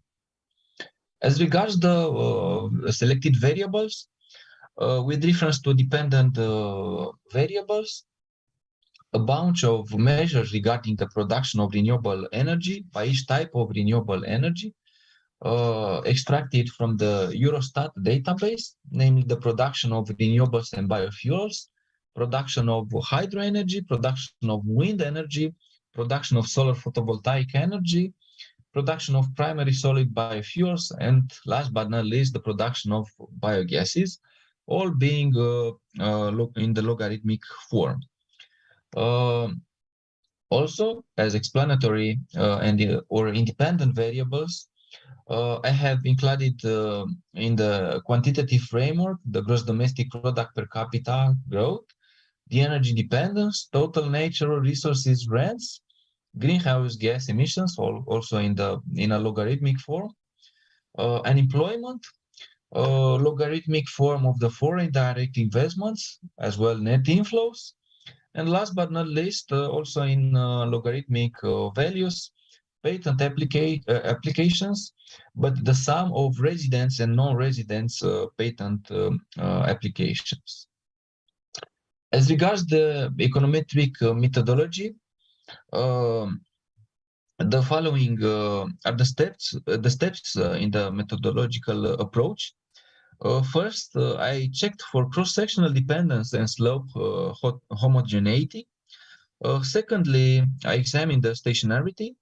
Third, the fixed effects and random effects regressions were estimated. Fourth, I examined the long-term relationship between variables using the panel cointegration method. Fifth, in case of cointegration confirmation, the fixed modified ordinary least squares method was used to assess the long-term elasticity among the dependent and the dependent measures. And sixth, I examined the panel causality relationships. With regard to the cross-sectional independence hypothesis, this is commonly used in traditional estimation techniques. However, cross-sectional dependence might lead to imprecise and biased predicted results. Thus, before estimating the fixed and random effects regression models for panel data, I used Pesharan's cross-sectional dependence test, so the CD test of Pesharan, established in 2004. Also like Shahanzi and Shabani and the study of Ural in 2021. The cross-dependence test properly matches a panel with the most cross-sectional dimension and the short time length, as well as a panel with a large cross-sectional dimension and the long time length. In the first equation is provided the cross-dependence test statistics, where n reveal the number of countries, t is the time frame, while the Greek letter rho signifies the cross-sectional correlation estimate of residuals of each nations. The null hypothesis states that cross-section units are independent. Furthermore, the alternative hypothesis indicate that countries are independent. In addition, because certain countries may share specific characteristics but differ in others, it is critical to ensure that the dataset is homogeneous. The slope homogeneity test of Pesharan and Yamagata, released in 2008, is being used. Also, like Khan and collaborators, their study being published in 2021, yielding the statistic from the second and the third equation, and as well the fourth equation, where n and s relate to the individual and slope coefficient. Beta is the pooled ordinary least square coefficient, and the second beta is the weighted fixed effects pool estimator. The null hypothesis poses that slope coefficients are homogeneous, whereas the alternative hypothesis assumes that slope coefficients are heterogeneous. Further, because non-stationary data usually causes false regression outcomes, it is critical to check if the variables are stationary prior to regression and panel cointegration analysis. In this vein, consistent with prior studies, the Pesharan and Shin IPS test is used to check for a common unit root, which allows for heterogeneous autoregressive coefficients. And the equation posted, the fifth equation in this slide, is used to check for a common unit root, where X signifies the combined exogenous variables, including 2A fixed effects. The Greek letter rho describes the autoregressive coefficient, and epsilon, last but not least, signifies the disturbance or the error term. Panel has a unit root in the null hypothesis, while panel is stationary in the alternative. Further, with reference to the baseline model, the model posted in the sixth equation is used to investigate the drivers of renewable energy production, where the dependent variable or variables illustrates the production of each type of renewable energy. As well, to avoid potential heteroskedasticity and extreme data, I have used the natural logarithm of the variable expressed as non-percentage values. Hence, fixed effects and random effects regression models for panel data will be evaluated by following the equation from 7 to 12, where T depicts the covered time frame, namely the period from 1990 to 2019. The index I reveals the states, each selected state from Central and Eastern Europe. Alpha is a constant term, and betas from 1 to 7, from 1 to 7 are the coefficients of the explanatory variables. And last but not least, the Greek letter mu denotes the error term. By controlling for unobserved heterogeneity among units that is correlated with explanatory measures, a fixed effects model can provide unbiased estimates with efficient standard errors. Alternatively, in a random effects model, the unobserved and observed variables are believed to be unrelated. As well, like Akhmadov and Van der Boog in 2019, the Hausmann test will be used to determine which estimator is most suitable. Further, the Kao co-integration test is also used, consistent with Bamati and Raufi in 2020, to find out if there is a long-term relationship between renewable energy generation and the other factors. It is assumed that the co-integrating vector is constant throughout all panels. Kao's null hypothesis states that there is no co-integration between the series, whereas the alternate hypothesis states that the series and all panels are co-integrated with the same co-integrating vector. The representation of the Kao co-integration test is provided in the 13 equation, where the x and the y denotes the integration of order 1 process, and epsilon is white noise error term, whereas the rest of the variables are the exogenous of any fixed effect. Further, in case of co-integration validation, I employ fully modified ordinary least squares estimators to quantify the long-term relationship between the variables under investigation, like the study of Ural in 2021. The fixed modified ordinary least square regression approach is a residual-based test that yields efficient outcomes for co-integrated variables. When the sample size is small, fixed modified ordinary least square is also regarded as a consistent estimate, as it eliminates the issue of endogeneity and serial correlation among variables. Further, the occurrence of co-integration suggests that there is a high probability of causality between variables. Thus, the panel causality test proposed by Dumitrescu and Herlin in 2012 will be employed. Their test has the benefit of addressing the problem of cross-sectional dependency and heterogeneity in panel data analysis. Also, in small sample data sets, the test yields robust and reliable results. And the test in its functional form is provided at the equation, the 15 equation. The null hypothesis states that no causal link exists in the panel, whereas the alternative hypothesis states that the causal link occurs in at least one subgroup. Further, with regard to the empirical outcomes and the related findings, I started the analysis with a couple of descriptive statistics. For instance, specifically, the production of renewables and biofuels has the highest mean value, whereas the production of biogases has the lowest mean value. The corresponding standard deviations, on the other hand, show that there are significant differences between countries regarding the production of renewables and biofuels, followed up by the production of hydro energy. In this figure are posted the mean values of every type of renewable energy production. Accordingly, Romania, Poland, and Lithuania reveal the greatest mean value for renewables and biofuels production, while Lithuania and Estonia has the lowest. Furthermore, Romania and Slovakia are the leading countries in hydro energy production, while Poland and Romania are the leaders in wind energy production.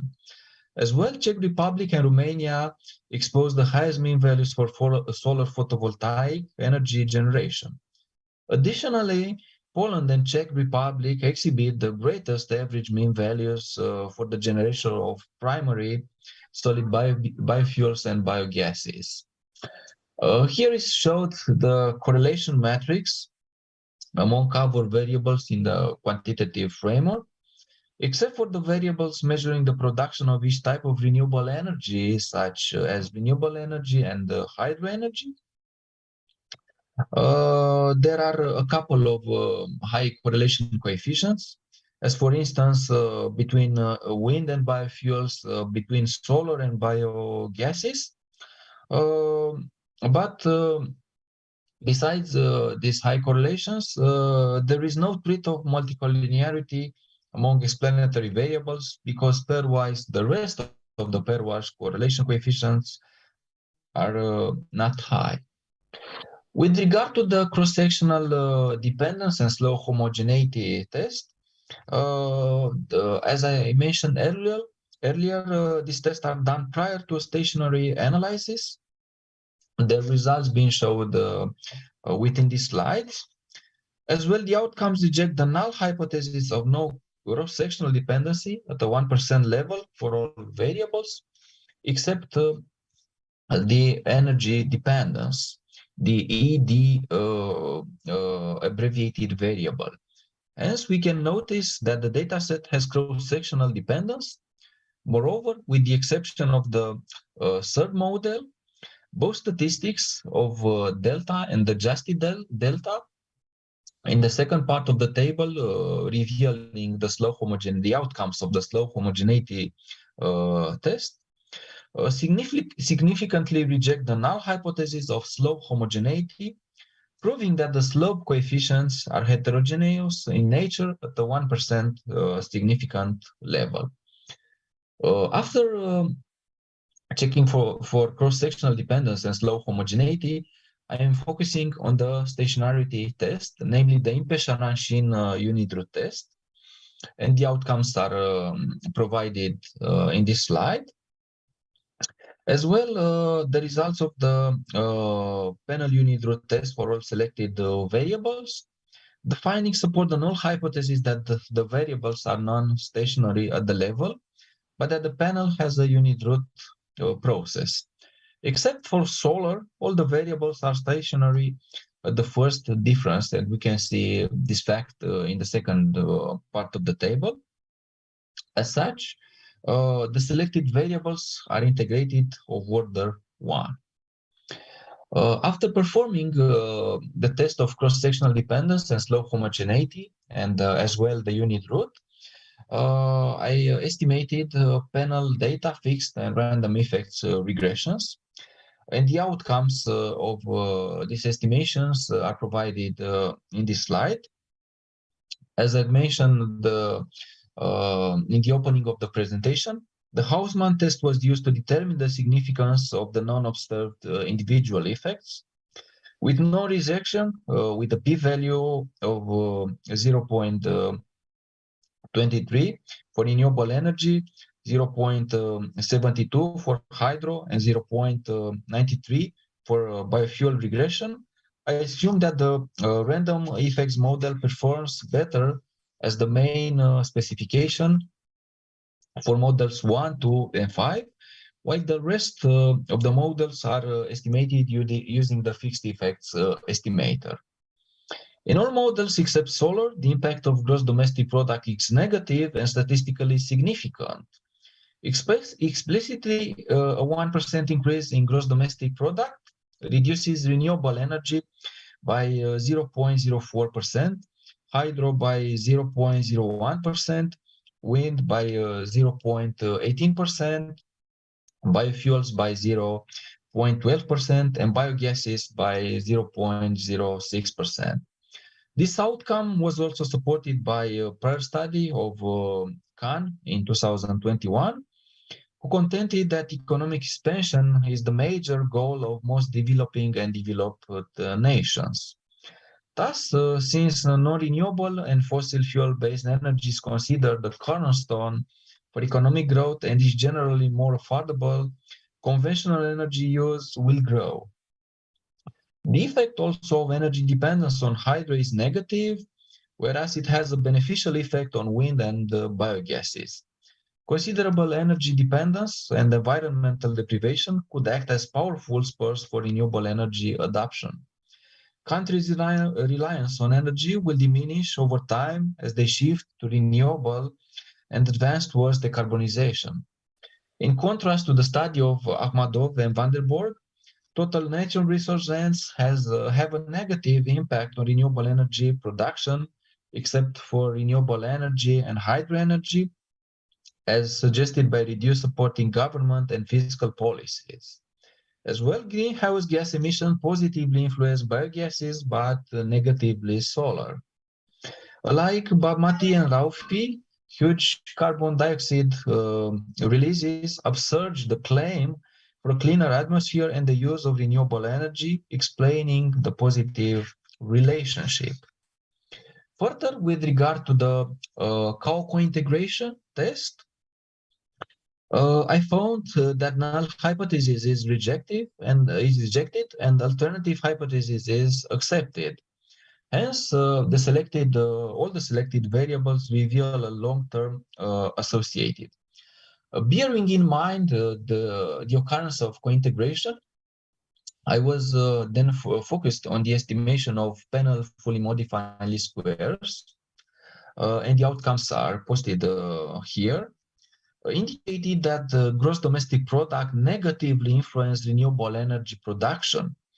All types of renewable energy production are also lowered, and the other variables, as for instance energy dependence, rents, greenhouse gas emissions, and unemployment, have been found to have a detrimental impact on renewable energy production.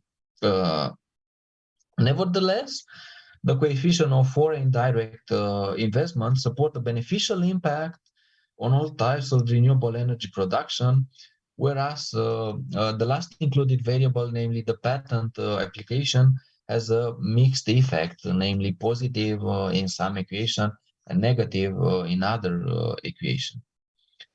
Further, with regard to the penal causality analysis, namely the Dumitrescu and Harlin outcomes provided in this slide.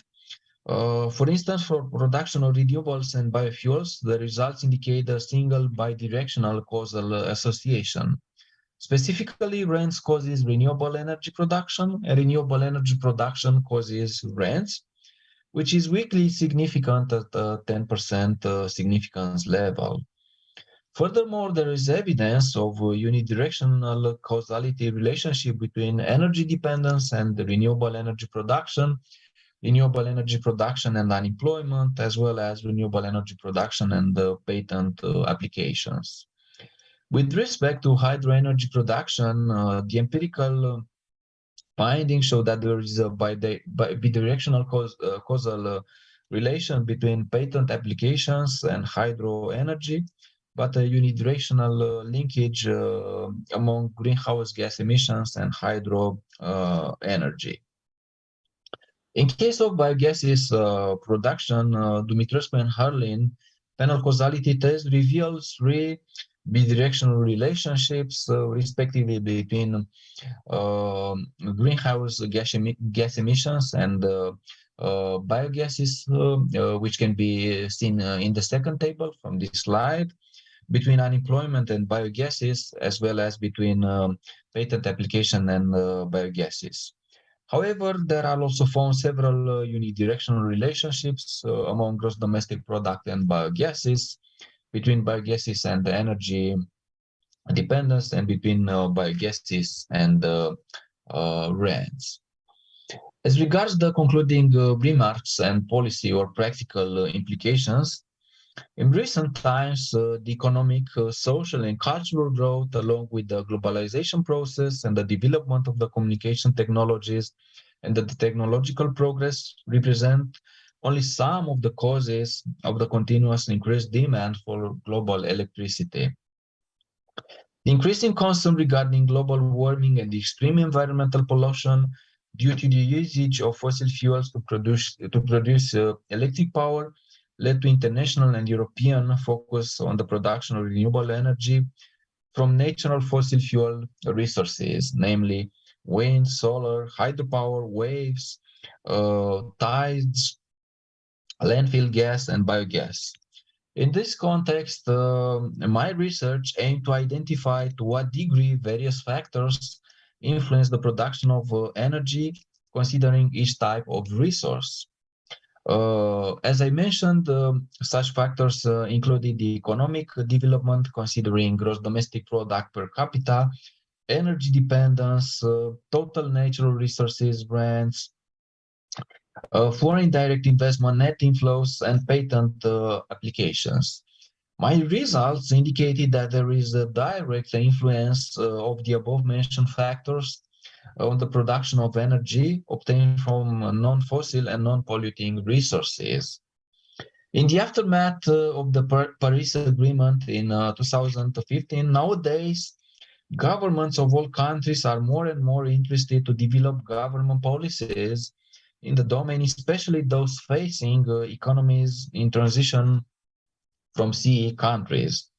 The results presented here may be beneficial to decision makers at national or European level and can contribute to the process of implementing measures, legislation, or decision regarding the social, economic, or fiscal policies aiming to stimulate the production of energy from renewable resources according to the already existing natural resources to the economic growth of each region or geographical area.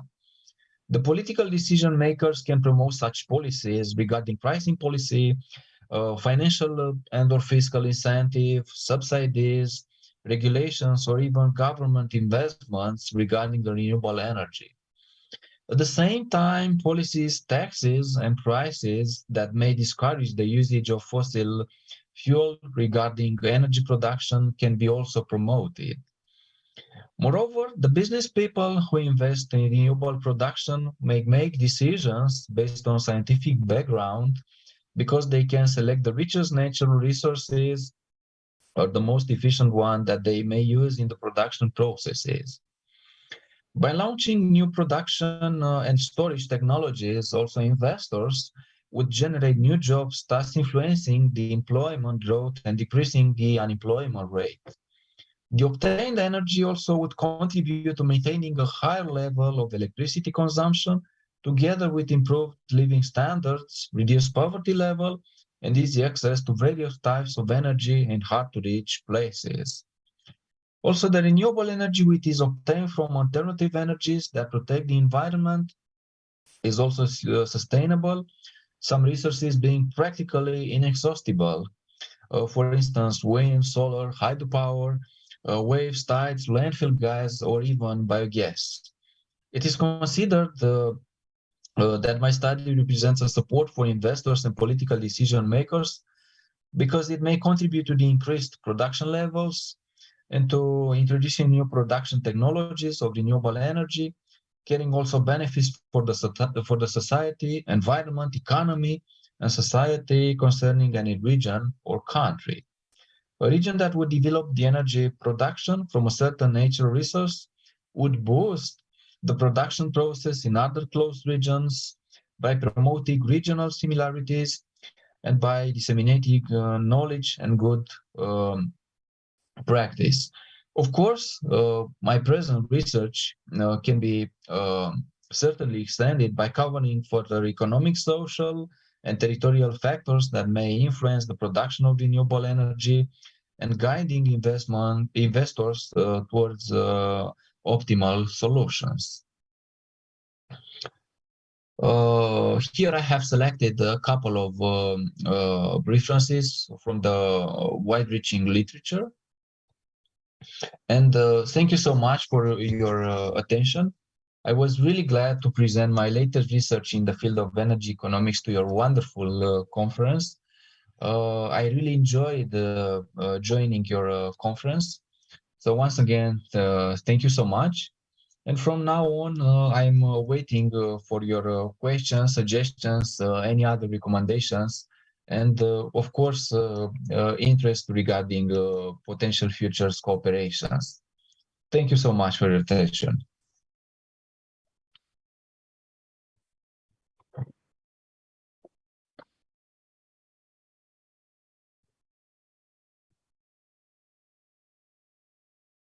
Hello, Mr. Stefan. Thank you.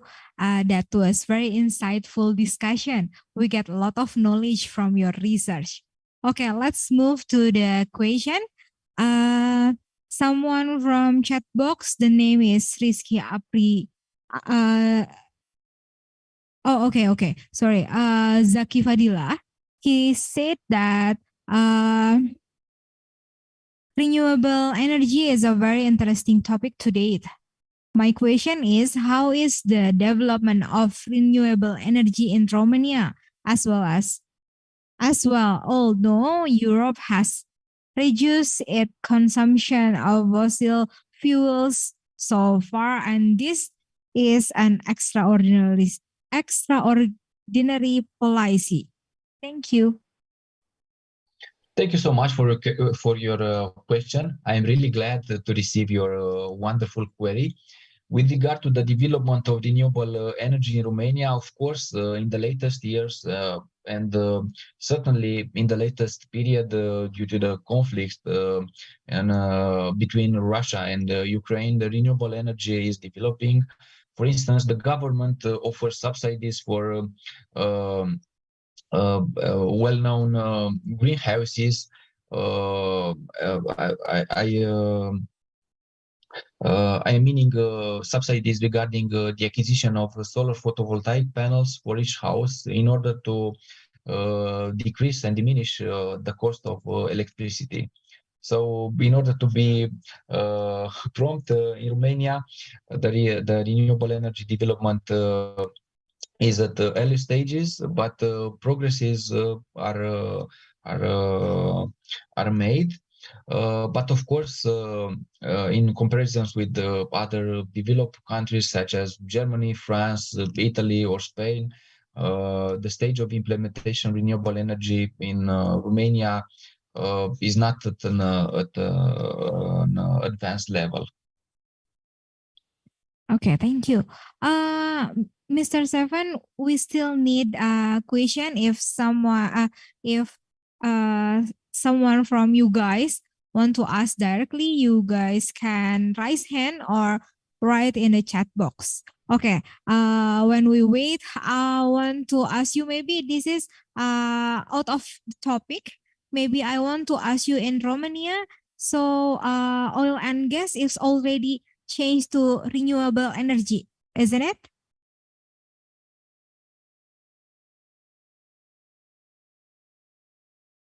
Or if you have any other questions after the conference, please feel free in order to reach me at my email address. You can find my email address here, or I will be so glad in order to put my email address in the chat should you wish to ask me any questions after the conference. I will be so glad in order to write down my email address in the chat. Oh, okay. Okay. Once again, thank you for your insightful discussion. I hope we can meet again in another session. Let's move on to the next program, namely the parallel session, breakout room presentation. Participant will be invited by admin to their breakout room. And after the parallel session is over, please back to the main room approximately 4:15 p.m. Indonesian time. Thank you.